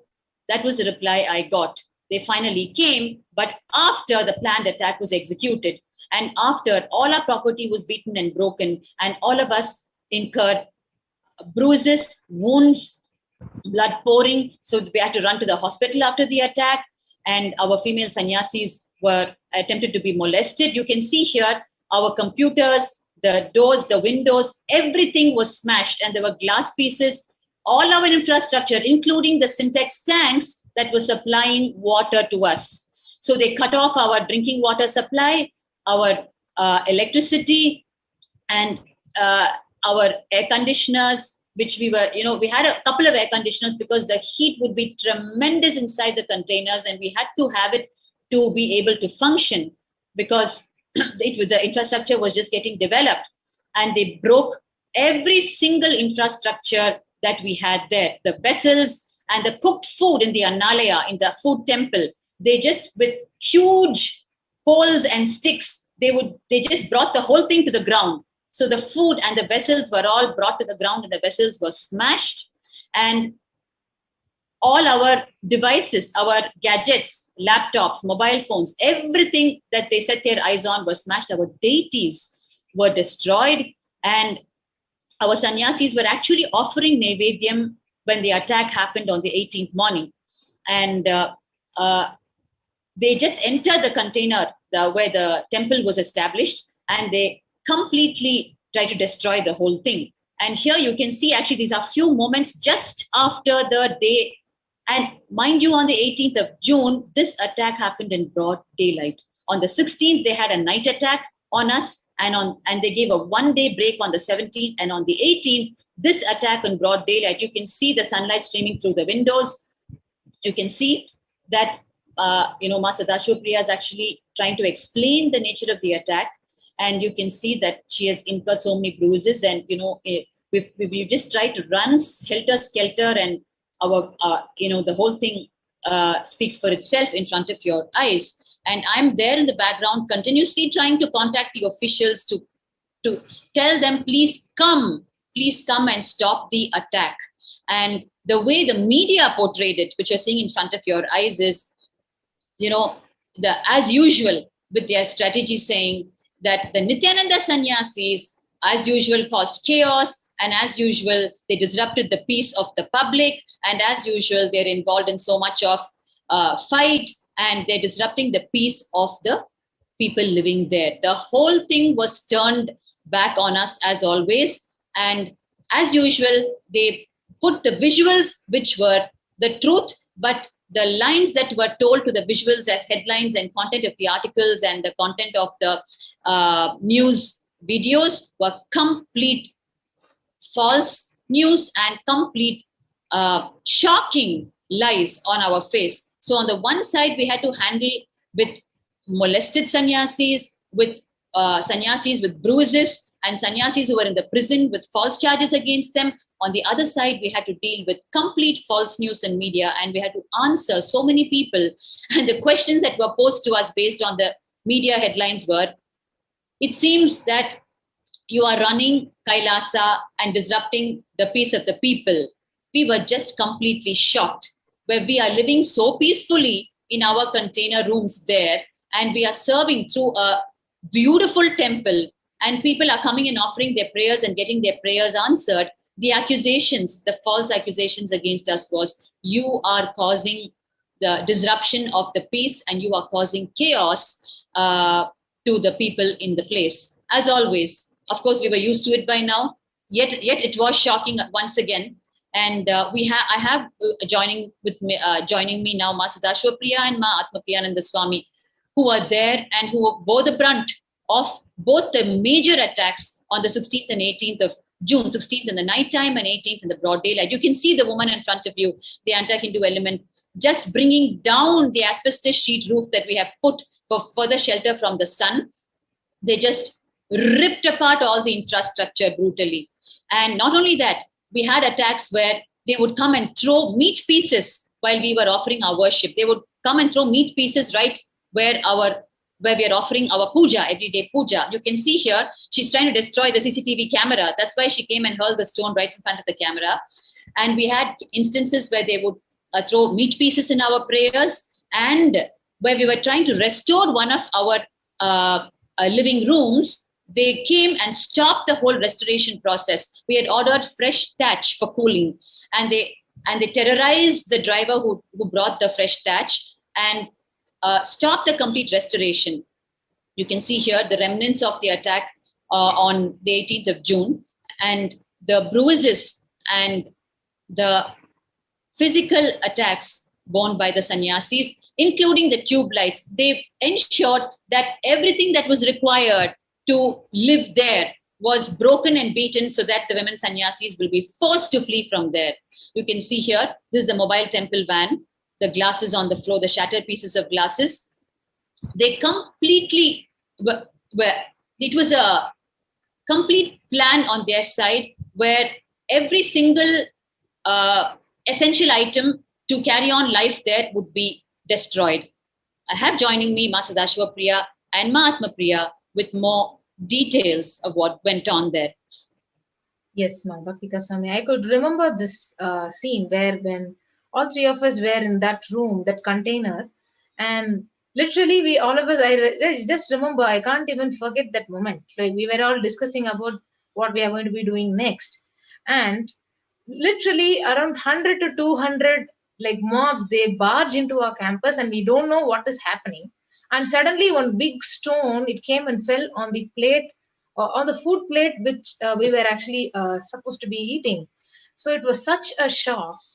And one more thing I remember is when the attack was too severe, all or literally I think 5-6 of us were inside the container, and all 6 of us had to go under a blanket and hide ourselves. And literally, I remember Bhaktika Swami had taken her phone and started messaging the Supreme Pontiff's assistant for immediate help. And literally, that was a life threat. So, literal stone pelting was happening, or they started throwing stones. And like stone pelting is like throwing stones, and literally, we'll die after that.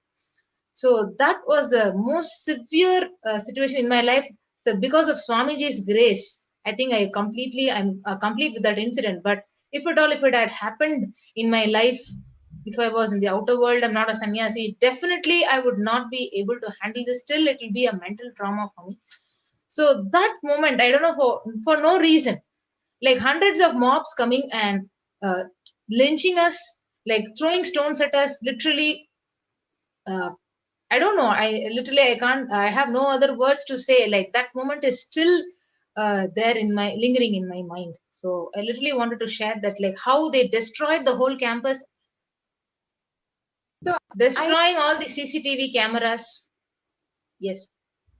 sorry to interrupt, Ma. I just wanted to narrate one incident, one time in this like series of attacks that we all had been through. Looking back, one time actually really even now it really makes me so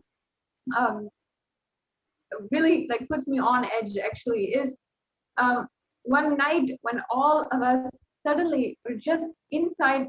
First of all, we were all outside. We're doing our normal things, you know, either working in the publications department or working in the kitchen department, going about our normal day-to-day activities.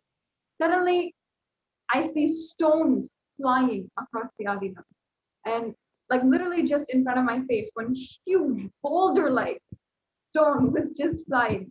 And that is the first time in my life where I have experienced violence before, but in this way, to see some people, militant forces who are actually out stoning us was just an absolute shock.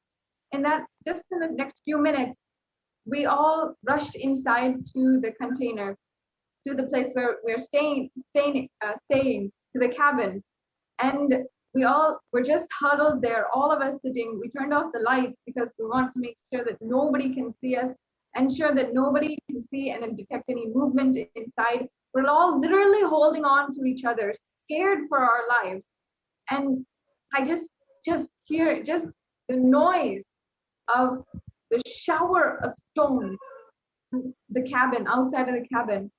And all of us just praying, holding on to our Atmalingas, everything, holding on to Swamiji as this storm of just all of the anti-Hindus, the forces are raiding inside of the campus and stoning literally our walls.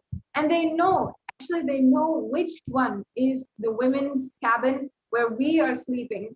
They know, and that's the one that they are attacking the most. They just hearing and being inside. I just literally remember closing my eyes, sitting inside of our cabin, holding on, just holding on to your hands and holding on to each other as we're hearing like just the entire, so many people screaming outside and a shower of stones. And as they attack, like the attack was like at least 15 minutes. It was so brutal. After that, we were just waiting and waiting for it to slow down.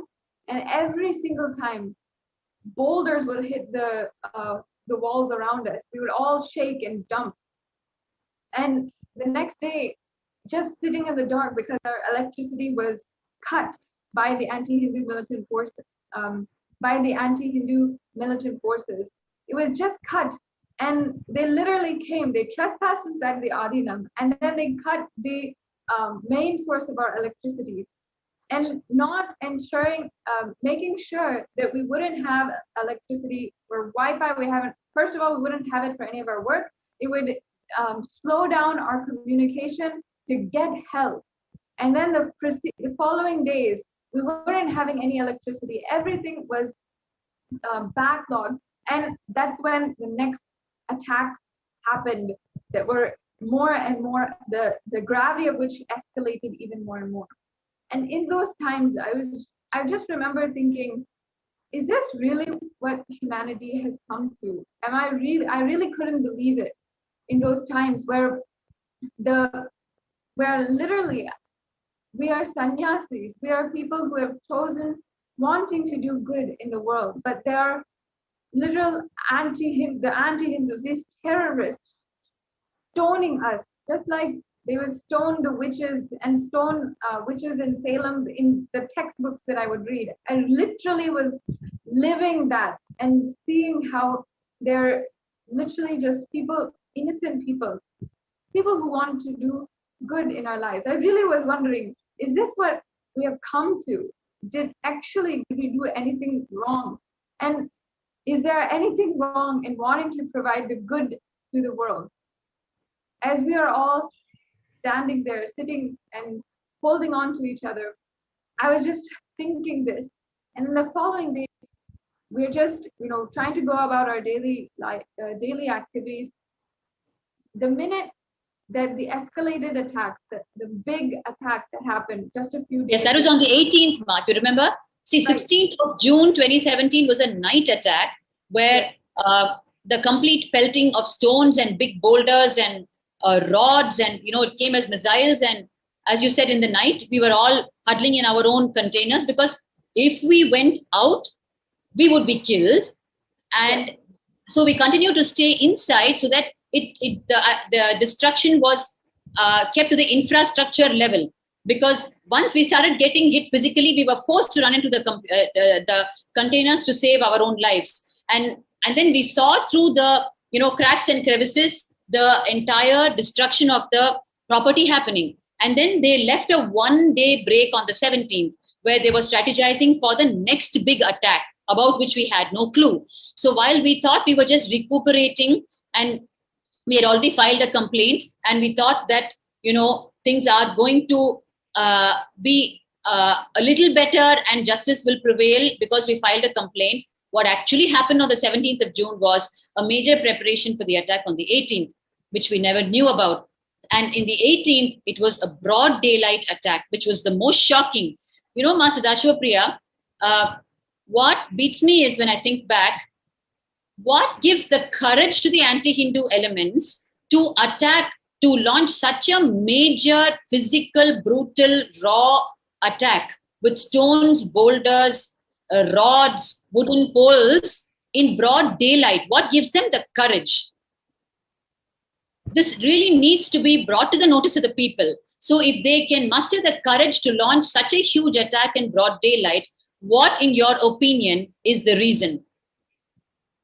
Yes, and that day, when literally we are afraid that somebody, when we had the 18th attack in the broad daylight, as it was escalating, we saw we are literally all three of us were in the same container. We were, and we all had huddled together. We're all trying in a corner. We just got up, we ran. We're seeing all these people outside. And I remember we ran into a corner. We're holding on to each other. And Ma Bhaktika Swami, you're frantically trying to call for help, trying to get somewhere. And literally we're hearing stones there. And they also know where we are inside of the container. They're throwing stones exactly at us, exactly where we were. And all of us are so afraid. Somehow they'll get inside because they've already shattered the windows. They've already broken all of our devices, everything. They've thrown stones onto our computers, our phones, everything. And we're just huddled inside of a corner. And Ma Atmapriya Swami, if you recall, the number of phone devices we had to change because of the attacks, and the number of devices we had to get new because of the attack. And see, Mother, if they can attack us in broad daylight, it only shows one thing, which is the long history of persecution on Hinduism and Hindu temples, which can very well go unquestioned, right? Where no justice will prevail. So when Bhagavan, when Swamiji is explaining in such a detailed way the history of persecution on Hinduism every day in the satsangs, when he says the brainwashing has happened, where over so many years, Hindus have been attacked, persecuted, brainwashed. So they have even lost sensitivity to the whole thing when attacks are happening, when their own temples are being grabbed today. And this is a classic example in front of our eyes, where this is a temple. The Kailasa and Trishulam is a beautiful temple, and we had such a major attack in broad daylight, which means that the attackers knew that there would be no pushback on them in any way, because the history has been set. Any attack on Hinduism and Hindu temples will go unquestioned, or it will be a brainwash investigation, and it can continue. The attacks can continue in multivarious ways. So when Bhagavan is keeping on urging the Hindus that you are brainwashed, you need to wake up and protect this enlightenment science, which is the greater science of Hinduism. It is not even a religion. It is the source of the enlightenment science to the whole humanity, which humanity needs, as it is the purpose of its own birth, right? The purpose of birth of every individual is attaining enlightenment, and Hinduism is the enlightenment science. It is not even a religion for other religions to be threatened about. So, because of the long history I of would like to justice, add one more point here. yes, Sorry for interrupting. go ahead. Yes, when you said like it was a very planned attack, so we could see like it was a attack during the daylight, and the media already knew that the attack was going to happen. So that was the worst reality. They already knew, and when the attack was happening, it was aired in the media. So how does the media know that the attack is going to happening? So it is a complete planned attack and planned conspiracy and persecution, and there is no doubt in that. Yes, I just wanted to just wanted to add here. So throughout the decade, that the way, just prior to the attack, in the months, I'm sure Bhaktika Swami will definitely agree, how we were treated as women sannyasis in the Adinam, before even these attacks. I honestly can say I've never been publicly harassed just going about my daily life as I was in that Adinam. How hostile they were even from the beginning. So many men just crowding around the Adinam and harassing us and literally throwing stones at us. I welcome you all with my love and respect. Let you all open all your three eyes. You can see they just entered in hundreds. The anti-Hindu forces entered in hundreds into the campus and just completely brutally started throwing stones, smashing the infrastructure. It was like actually, their whole aim is to, if you see the attack, they're first attacking the CCTV camera. Their whole aim is to break and damage the property, number one, and leave no evidence, and Yes. publish their false narrative. Stories. So that is why Yes. even before the anti-Hindu elements arrive at the spot, the media is ready over there. So they Right. all go hand in hand, and the police also is ready. So this is happening not just in one of the ecosystems. This has been a systematic way. Strategically, this is what they've been Yes. doing in Yes. all the ecosystems over the decade. If Yes. you take any attack, media comes and stands in the first before even the perpetrators come. And then the police Yes. comes and they stand as a witness to watch the whole thing. And then the anti-Hindu elements and new Hindu groups come and attack us, displace us, torture us, and make us shiver. So this has been a continuous strategic way how these anti-Hindu elements are attacking us over last 10 years. And not only that, Prana Priya, throughout all these attacks in Trishulam, Kailasa and Trishulam, we were only filing complaints after complaints at the police station. Literally every 3 days, we would go walk to the police station and file one more complaint. And you won't believe it.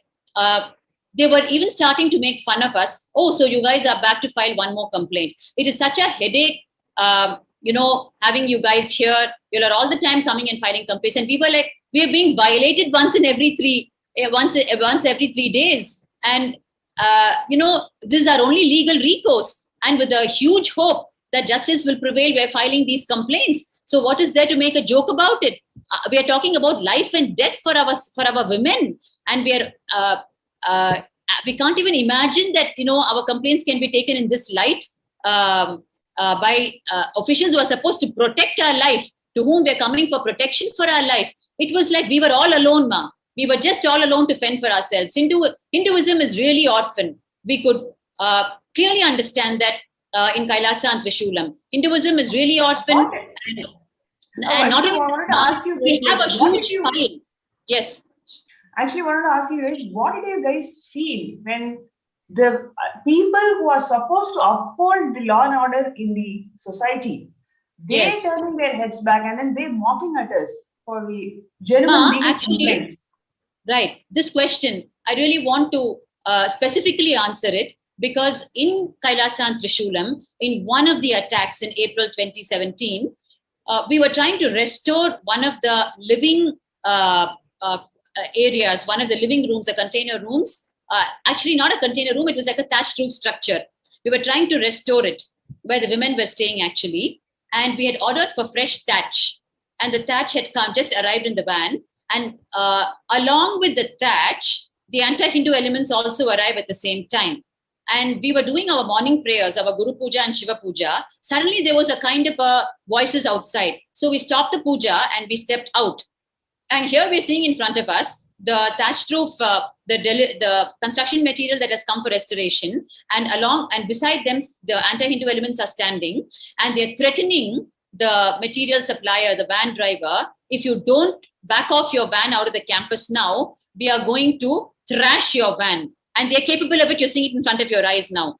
They are capable of brutal vandalism, right? And the van driver got so terrorized that he started backing off the van. We tried to go and stop him. And we said, please, see, we are here. We ordered for it. We will fight for it. Please stay. We need to restore our living area. But they terrorized him and they started thrashing the van and he backed off. He ran for his life. And then we called the police. And by the time we could get them to even register a complaint, finally, Ma, the answer to your question is, I felt, till then I thought, it's like they'll be like a father figure to us to protect us. But when we saw their response and we had to fight so much, finally we told them one statement. If anything happens to us, if the roof collapses on our head because we've not restored this living space, we will file a direct complaint against you all that because of you, because of the negligence, when we try to file a complaint, we are dead today. When we made that ultimatum statement, only then they even were willing to register the complaint. When we told them that we might die if the roof collapses, and we will tell that they're responsible for it because they stopped the restoration of the living quarters, and we are helpless now, we're choiceless. when it came to that, they were even willing to register the complaint. So the feeling that we had, the people who are supposed to protect us, the officials who are supposed to protect our life, when they were so joking on one side, not willing to register complaints on one side, telling us that we were a headache coming and filing continuous complaints. Why were we filing continuous complaints? Because continuous attacks were happening and we don't have any other recourse. We don't beat back. We are non-violent people, right? So our only legal recourse and hope for life and for service to mankind is filing police complaints and hoping that the police will take care of the attackers. But unfortunately, even before we would go, they would be registering complaints from the attackers themselves. False complaints that we raped them, false complaints that we abused them, and false complaints that we are disrupting their peaceful life. Whereas they were disrupting our prayers, they were throwing meat pieces onto our prayer rooms, they were vandalizing our property. You can see the violence on this lady's face, ma. One of the main women who used to continuously go and lodge false complaints against us. And it is like around 30-40 people moving the whole cars and just turning it upside down. It's like literally making us feel we don't have any other choice. We just have to displace from that very ecosystem to save our lives, to protect our property, to protect anything for that matter. Because nobody is allowed to help. The legal bodies are not helping. Yes. Anybody who comes to rescue us, they are being attacked. So what do they really want? They just want us to get displaced from the place. That's it. Yes, Mama Pranapriya, you will not believe the venomous ways they tried. You can see in front of your eyes, in addition to the vandalized property pieces, you can also see garbage, right, in the campus. One of the main strategies of the anti-Hindu elements was continuously toss garbage over the compound wall. Okay, so that the garbage, and also they would drill holes inside our compound wall and allow the drainage water from their side to flow into our campus. So these two things they did consistently for years together, and it continues even now. They're just putting drainage water inside us by drilling the compound wall with holes, and also tossing huge garbage into our compound.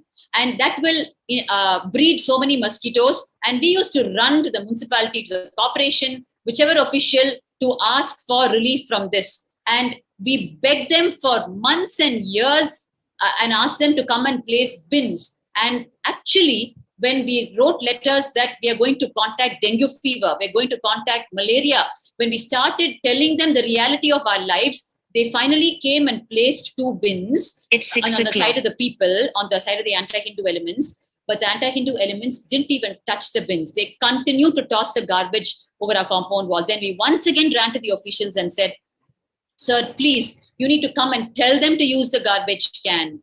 They said, "We can only place it, ma. It's up to you guys to figure it out with them." So really, ma Pranapriya, the gross fundamental level in which the attacks have happened and are continuing to happen in Kailasa and Trishulam is just so brutal and unbelievable.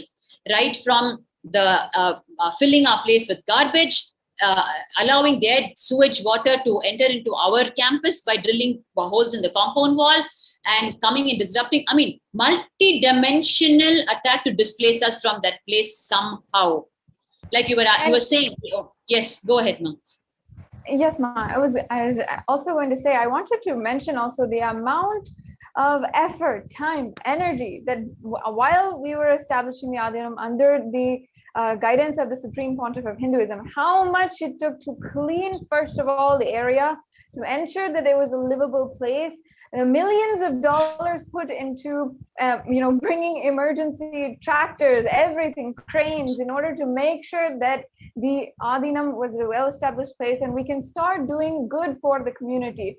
If I can mention that this place, was especially targeted by the neo-Hindutva militant forces and the anti-Hindu terrorist forces for forced conversion, for using victims, helpless Hindu victims, in their drug trafficking rings, and also their child sex and sexual abuse trafficking rings. All of these crimes were so prevalent there, and the Supreme Pontiff of Hinduism, all he wanted was to bring a Hindu society, Hindu ecosystem there, which would ultimately benefit and start to heal the Hindus who are living there, start to bring, enrich each and every one of the Hindus, and start enriching each and every one, allowing them to reclaim their Hindu identity and recover from the amount of years of oppression by the anti-Hindus and the neo-Hindutva terrorist forces who have been residing and oppressing them there for years. And the Supreme Pontiff of Hinduism actually had invested so much time, energy, so much millions of dollars into establishing this Adinam, and the extent they went into trying to displace us, literally so much they did to move us out. All of us women, knowing that we are women, launching attacks and sending in their leaders, sending in the terrorist forces to gang rape and rape some of our sister sannyasis, and brutally destroy the campus. Everything was to destroy the effort of the Supreme Pontiff of Hinduism, destroy and ultimately eliminate the work that he is doing to revive Kailasa and revive Sanatana Hindu Dharma through Kailasa in this area. And ultimately we can see that no matter how they tried, the Supreme Pontiff of Hinduism has done everything to ensure, to protect himself, to protect all of us. You can see literally the next day, the attack was one thing, but also once we called for help, once we are able to ensure the amount of people who also had the devotees of the Supreme Pontiff of Hinduism who had rushed and tried and helped to help us, bring us food, and ensure that we were all okay. Ultimately, these were all acts that the Supreme Pontiff of Hinduism did to protect us, each and every one, to make sure that we were okay. And as each and every one of you know, this has all been, all the viewers know that this has all been published in the UN report, in the special report to the UN on the indigenous ASMT women. I really request, as we come to the conclusion of this segment, the persecution segment, and we move on to the next segments today, really request each and every one of you, all of the viewers, if you have heard our story, if you've understood and you're seeing the attacks against us, understand that the attacks against Hinduism are real, and we must take responsibility now to do something about it, to ensure that we are reclaiming our Hindu identity and ensuring that we do everything to protect Hinduism. I request each and every one of you to share the link in the scroll below of where the UN has recognized officially the persecution against the Supreme Pontiff of Hinduism and all of the indigenous women of Kailasa. Once again, please share. This is a humble request to share with all of the viewers. If you have heard our story, the stories of victims and the stories of people, the women of Kailasa, and how much it pains us to see the Supreme Pontiff of Hinduism undergo 10,000 times more than each and every one of us.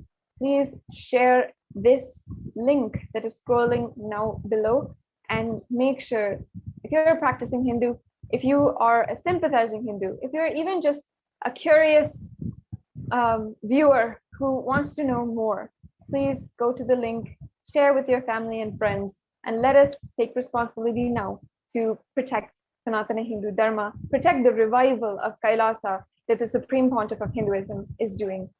I welcome all of the viewers to stay tuned for the next segments of today's program. I hope you heard the stories that we would like to share, and please take a few minutes now to share and we'll get right back with you for today's program.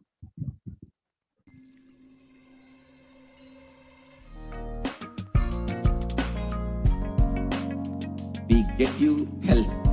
We get you ability to build beautiful relationships in your life. We get you direct spiritual support, and we make sure you become wealthy.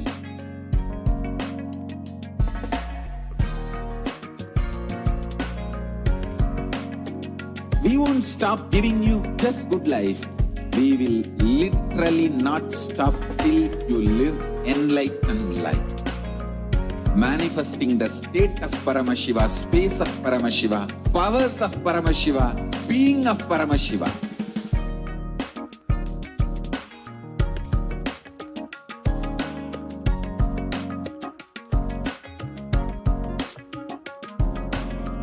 Whole world should become Kailasians. I want the whole world to know Hindus have something great to contribute to the world.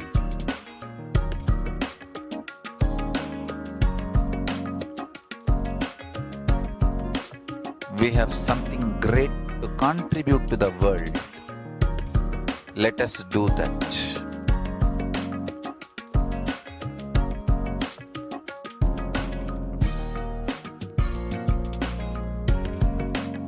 Kailasa is proper customized spiritual service helping you to identify your root patterns of suffering. We have perfected the science of helping every individual from every cultural, religious, nationality background.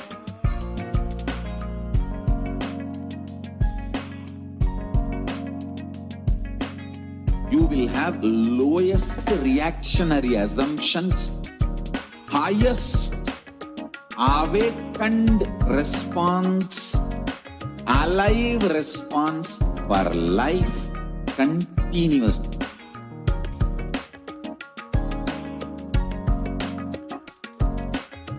Kailasa is enlightenment ecosystem, literally enlightenment itself in your own home, wherever you are.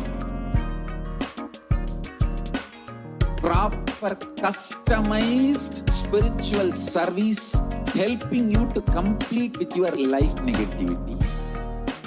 Withdrawal from life, self-hatred, self-denial, self-doubt, so much of tiredness, laziness. We can support you aligning your diet, your attitude, your aptitude, your understanding about life. We can help you with everything.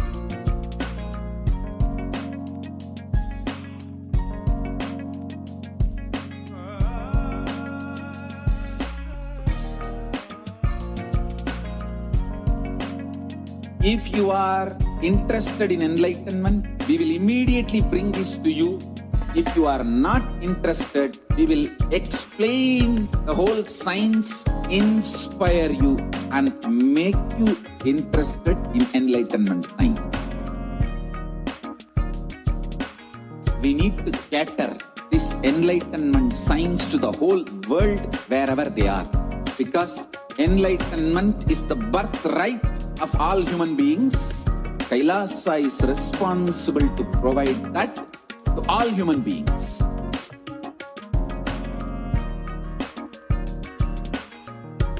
Kailasa is the totality of the knowledge I received from my gurus and practice manifested in my life, perfected by teaching millions of people from all cultures, time zones, backgrounds, genders, nationality, race, from every creed.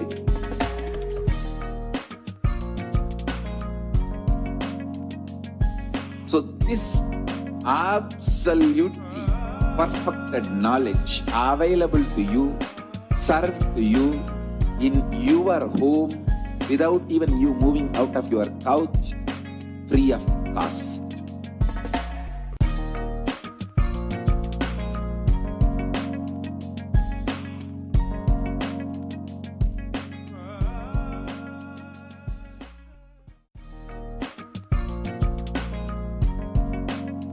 We get you help.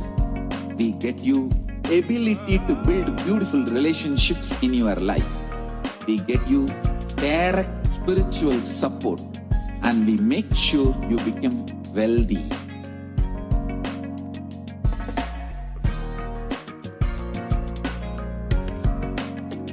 We won't stop giving you just good life. We will literally not stop till you live enlightened life. Manifesting the state of Paramashiva, space of Paramashiva, powers of Paramashiva, being of Paramashiva.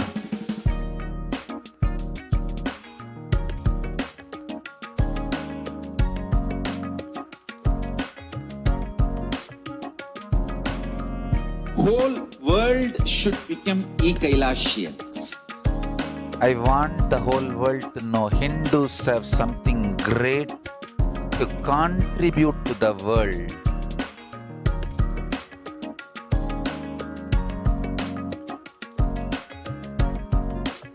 We have something great to contribute to the world. Let us do that.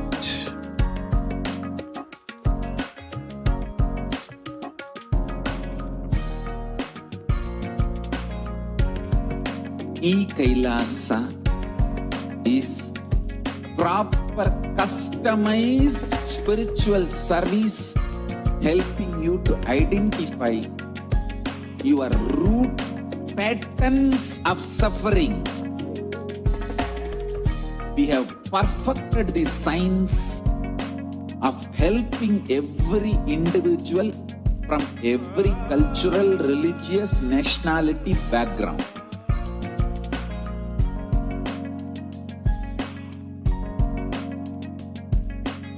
You will have lowest reactionary assumptions, highest awakened response, alive response for life continuously.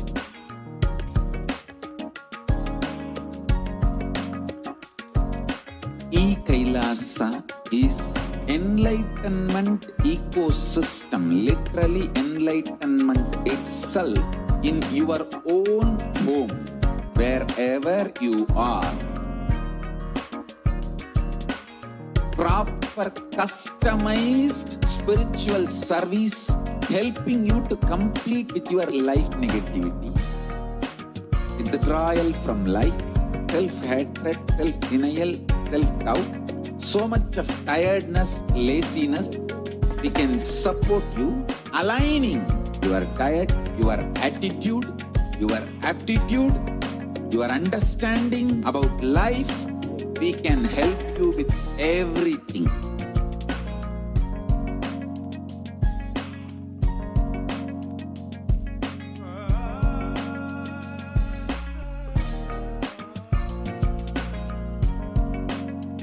If you are interested in enlightenment, we will immediately bring this to you. If you are not interested, we will explain the whole science, inspire you and make you interested. I welcome you all with my love and respect. Let you all open all your three eyes. Om Nithyananda Paramashivoham.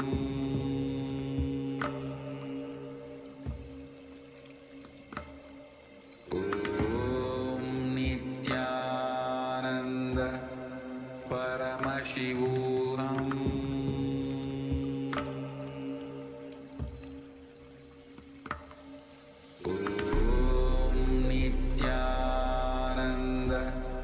Paramashivoham.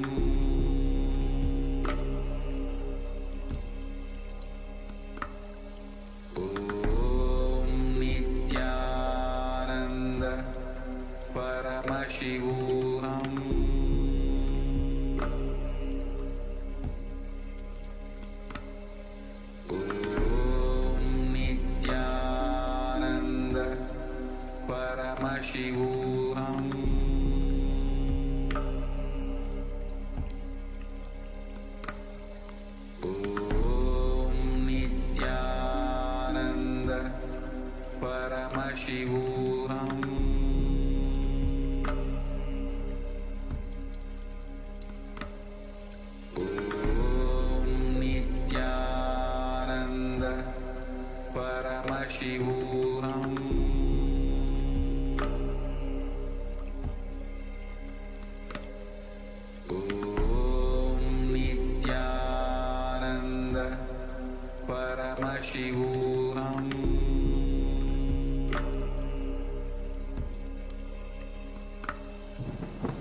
Paramashivoham.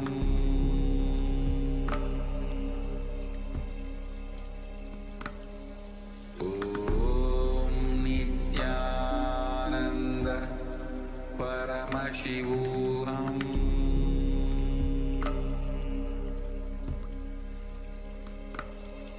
Om Nithyananda Paramashivoham.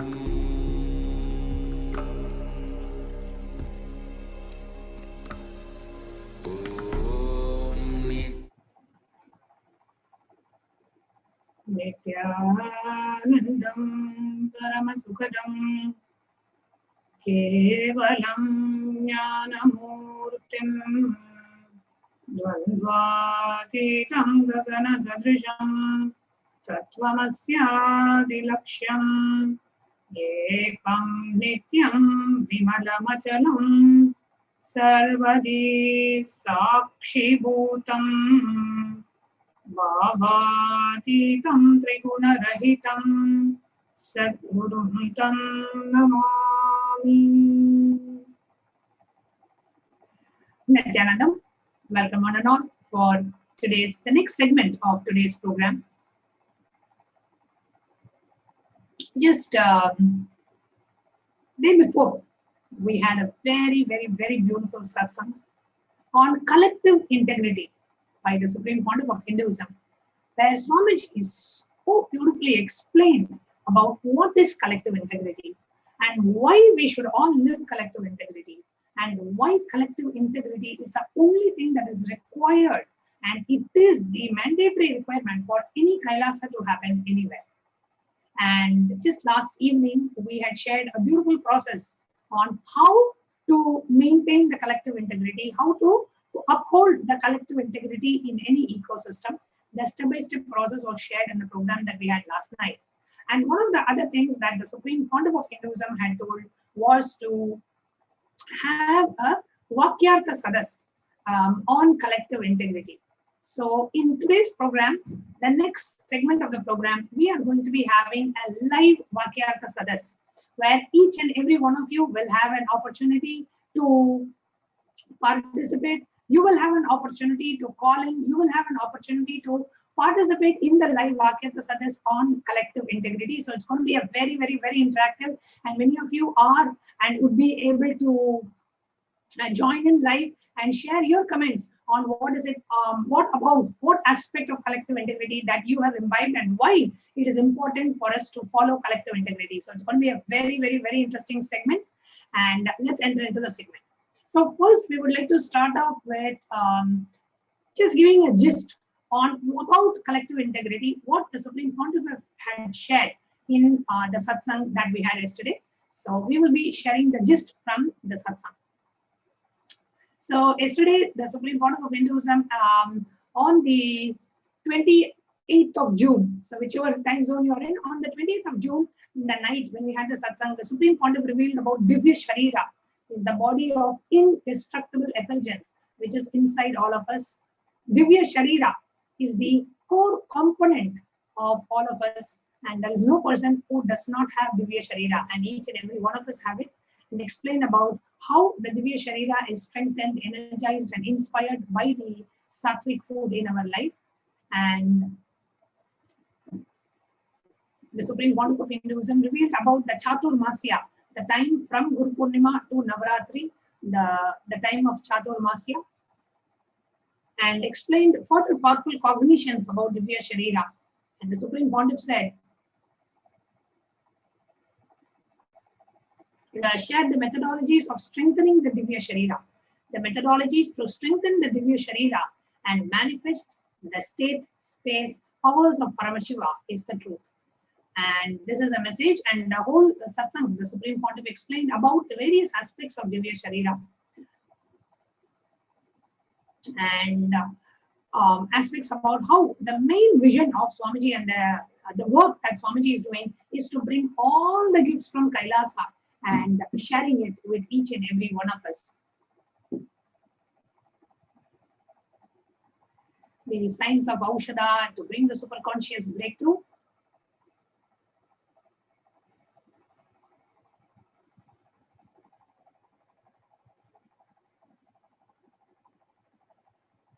Now, for any disease, the cure needed for the disease is a conscious energy which needs to be inserted into our body and can be transformed or can be programmed into any herb, and that herb can be given to cure you. And the whole science of Aushadha, Swamiji had shared how Ravukti Yogi used to give that, reveal the whole science of Aushadha. Then Swamiji went into the whole concept of the collective integrity. And the context, before we understand about collective integrity, Swamiji shared how unfortunately Hindus neither understood nor recognized all this due to the continuous persecution, genocide done on them, and all the knowledge destroyed. Hindus have been made to lose confidence on the knowledge, and after a few generations of brainwashing, Hindus even feel all this is false and even attack the Hindu gurus who try to revive these great truths. If some part of your own body destroys your own body, it is like an autoimmune disorder, the HIV virus.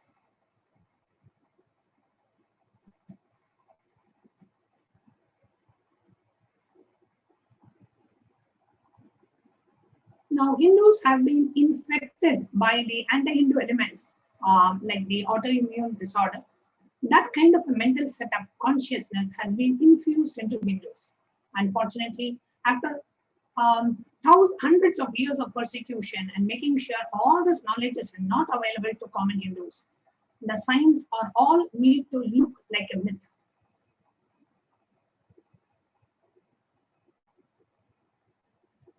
Fake stories, legend, or maybe thousands of years before this was there, but now it is not there, not possible to revive. With all these ideas inserted into common Hindu minds, anybody trying to establish or revive the science is beaten black and blue and destroyed. Unfortunately, Hindus have lost the understanding of collective integrity.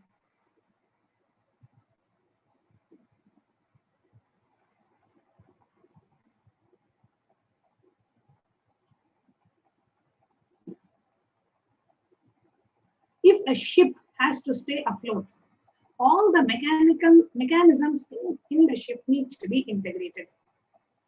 If a ship has to stay afloat, all the mechanisms in the ship need to stay integrated.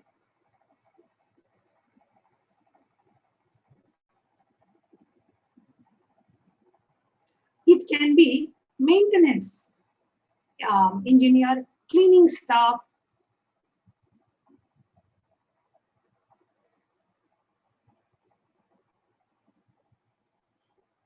captain, all the equipment fixed, all the machineries and all human beings have to be integrated for a ship to stay afloat. The maintenance supervisor cannot say, I have done my job, but the cleaning staff has not done his job. If the ship sinks, it will not be blamed. If he thinks like this, he is a fool, because if the ship sinks, he is also going to die, not only lose his job, but his life.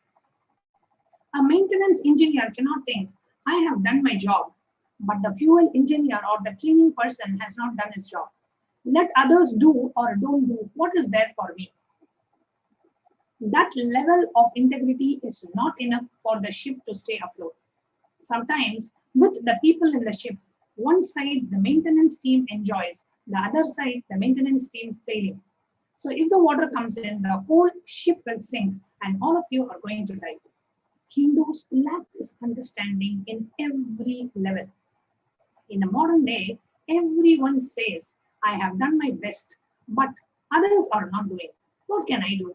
I have seen this typical old same narrative, whether it comes to reclaiming the political legitimacy of Hindus or reclaiming the temples or reclaiming their religious organizations or religious freedom or any guru's organization running. Any Hindu not living under a Hindu constitution and a Hindu law is a slave. This is the definition of a slave.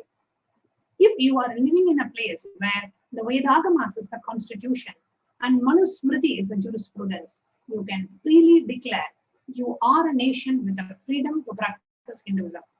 Anyone lives anywhere else, you are a slave. At least realize it. Wake up to the truth. Reality, what you should do, I don't know, but at least be clear about it. You need to ask them, Why are you living a slavery life? Why don't you have religious freedom? Why your temples are not under your control? Why is it under the government? Why your temple wealth is not used for running gurukuls, Hindu schools? Why your temple's wealth is not used to spread what is, which is the purpose? Spread Hinduism, which is the purpose. You ask any question to Hindus, why your Hindu medical system is destroyed? Why you guys are not having respect for the greatest and the oldest jurisprudence, the Hindu law, Manusmriti? They all will have the same answer. Oh, I am doing whatever I can, but others are not doing. What can I do? This is the exact answer a maintenance engineer in the ship will give. Many so-called Hindu organizations run Christian medical institutions. They are not realizing we have a great Hindu medical science. It is because the Hindu medical system is neither given legal nor social legitimacy. It is always under constant threat, even though the Hindu medical system's depth and breadth is far more than any other medical system in the world. 2000 years before, our guys have performed cosmetic surgery. The Hindu doctors and the Hindu medical missionaries like Subhatra and many of the Hindu Sushruta and many of the Hindu surgeons. If we had developed our science and retrained what we developed, today Hindu medicine would be powerful. And Hindu medicine is all about healing and cure. It has nothing to do with monetizing. Hindu medicine is kept in a pure form without economical agendas and political agendas by keeping with the Brahmanas. Neither the economical agendas of the Vaishyas nor the political agenda of the Kshatriyas can interfere in the Hindu medical system. The whole knowledge was vested with the Brahmanas. When talking about the Varnas, please understand the Varna is based on quality of a person, not based on birth. We need Hindus to start thinking with collective integrity. Not only I will do my job as a maintenance engineer, I will make sure the fuel manager does his job as a fuel manager, the cleaning person does his job as a cleaning person. We need that kind of an ecosystem for Hinduism to be revived. I decided very clearly that can only be done in a place where we have political legitimacy and political sovereignty. With the grace of Paramashiva, I got a place, maybe small, but I got a place for the Hindu nation, Kailasa. Only in this place, the collective integrity ecosystem can be built. The maintenance engineer spends 60% of his working time on this job and 40% supervising other teams, so the ships stay afloat.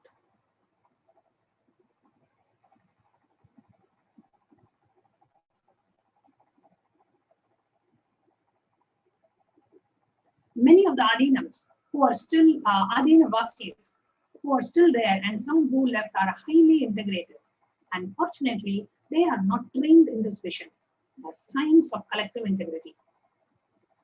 The maintenance engineer may not be blamed, but he is going to lose his job and life. Many of the individually integrated people in my Sangha missed this truth, and that only with collective integrity the ship can stay afloat. If not, you may not be blamed, but the final result is not going to happen. You are also going to lose your job and life too. I thoroughly understood that the Hindus have been beaten too long, and they have enough energy only to be individually integrated. They don't have the energy to manage the collective integrity. I realized that for collective integrity education and evolving a structure with collective integrity for reviving Hinduism, we need a place with political legitimacy, political sovereignty. With the blessings of Paramashiva, Ganapati, Kala Bhairava, all the gods and goddesses of Kailasa, Bhuma Devi, we got a place for Kailasa with political sovereignty and political legitimacy in more than one place. I tell you, I have to do it. I cannot waste time in blaming and cursing. I don't have time for that. I am already 43. I have to do it. And of course, by the grace of Paramashiva, we did it. The base is ready now. I'm collecting the individuals and organizing. Even now, I can see amazing individuals who are so highly integrated. And Swamiji referred to some of the devotees and mentioned about their individual integrity.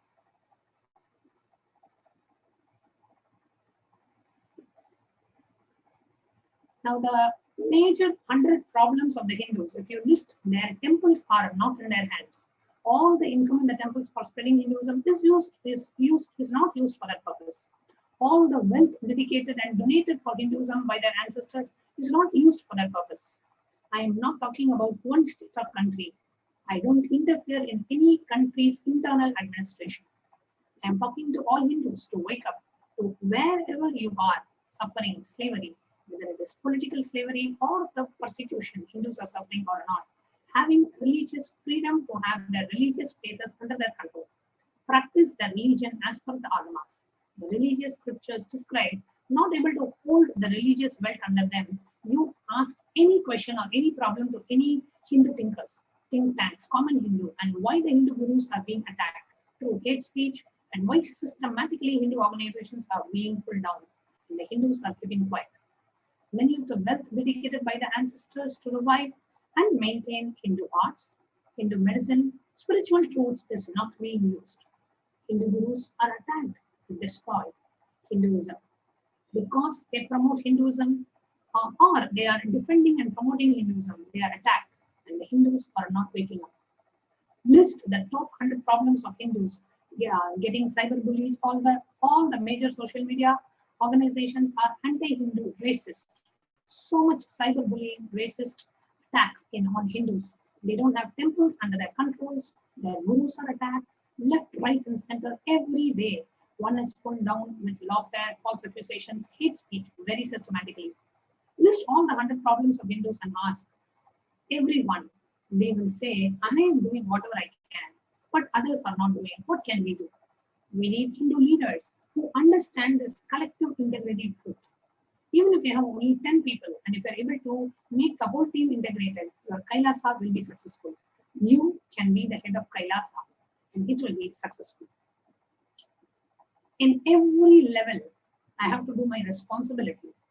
In my responsibility, in my things to do list, the first and the foremost priority is to bring all the great superconscious gifts from Kailasa and share it with you.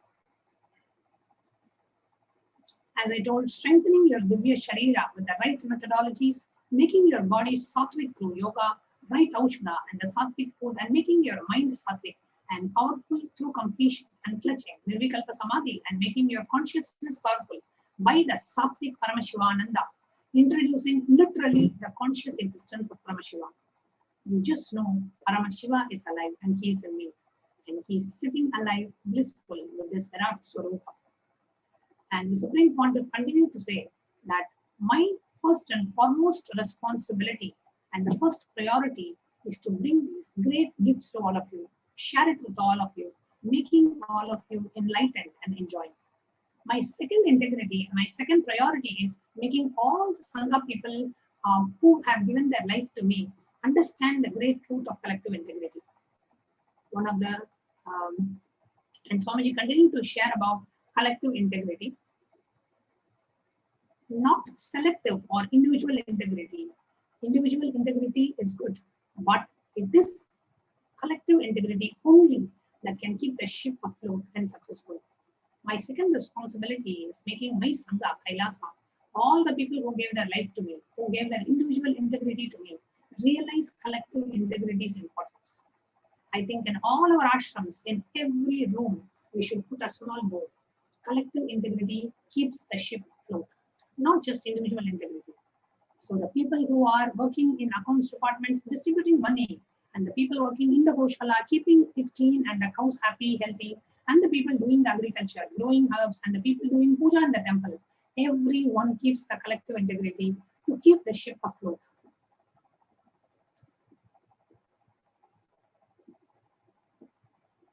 In all our ashrams, temples, monasteries, gurukuls, we should have a clear board in every hall, every room, even in devotee's house, living like extended Kailasa. It is collective integrity that makes your life and Kailasa successful. People who can make collective integrity successful are the leaders, working with others, whatever needs to be done, making it happen. My second responsibility is teaching my Kailasa people the collective integrity. The third is making the Hindus aware how they are being cheated, exploited, destroyed, hit, and persecuted. One of the worst things is Hindus are not even realizing they are persecuted. They are under siege. A very active war is going on. Hinduism is the fastest shrinking religion. And there are so many statistics to prove that. And Swamiji continued to share about the responsibilities that Swamiji feels, and continued to share about the Divya Sharira, answered some of the questions of the viewers, and finally came back and continued to share about collective integrity.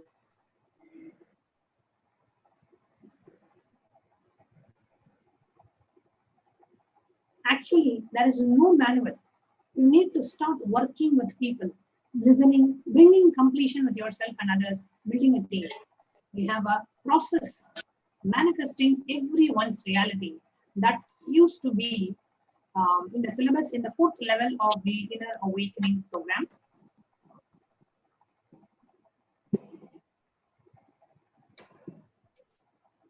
Where everyone's vision, ambition is shared and everyone works together for it.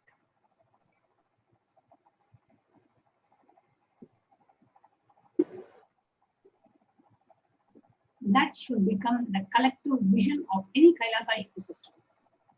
Any Kailasa where the collective integrity becomes the ecosystem, that Kailasa will be successful. Maybe you all can think about collective integrity and have a Vakyartha Sadas about collective integrity.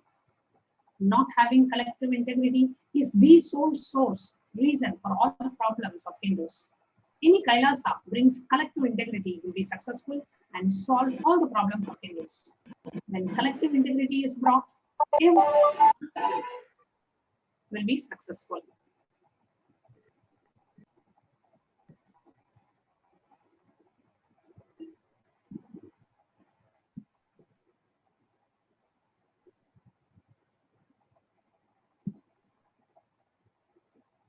So the Supreme Court of Hinduism himself said, simple super determinism to bring collective integrity is enough to bring collective integrity. How much I am attacked, abused externally and internally, but super determinism to keep the collective integrity is making Kailasa happen, stay afloat and successful. Let us do Vakyartha Sadas on this. So today we are doing the Vakyartha Sadas as revealed by the Supreme Court of Hinduism, and we invite each and every one of you to join us in this Vakyartha Sadas. So we're going to take a short break now, and we're going to come back to continue the Vakyartha Sadas on the topic of collective integrity. We get you health. We get you ability to build beautiful relationships in your life. We get you direct spiritual support. And we make sure you become wealthy.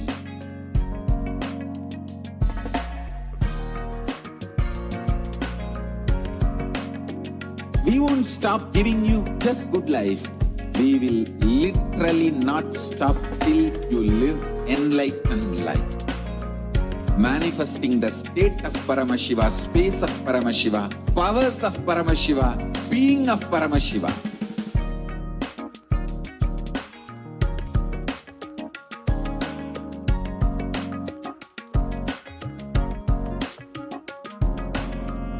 Whole world should become e-Kailasians.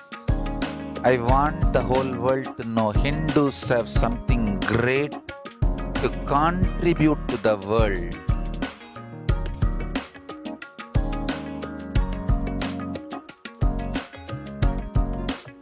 We have something great to contribute to the world. Let us do that.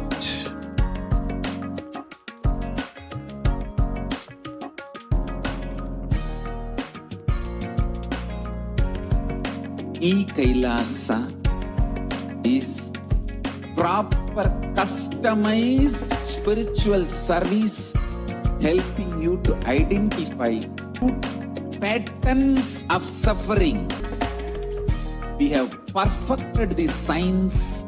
Every individual from every religious nationality background.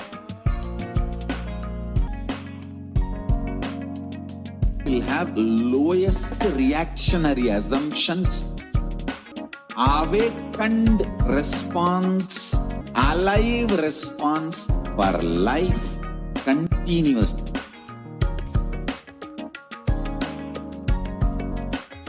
Kailasa is literally enlightenment itself, your own home, wherever you are.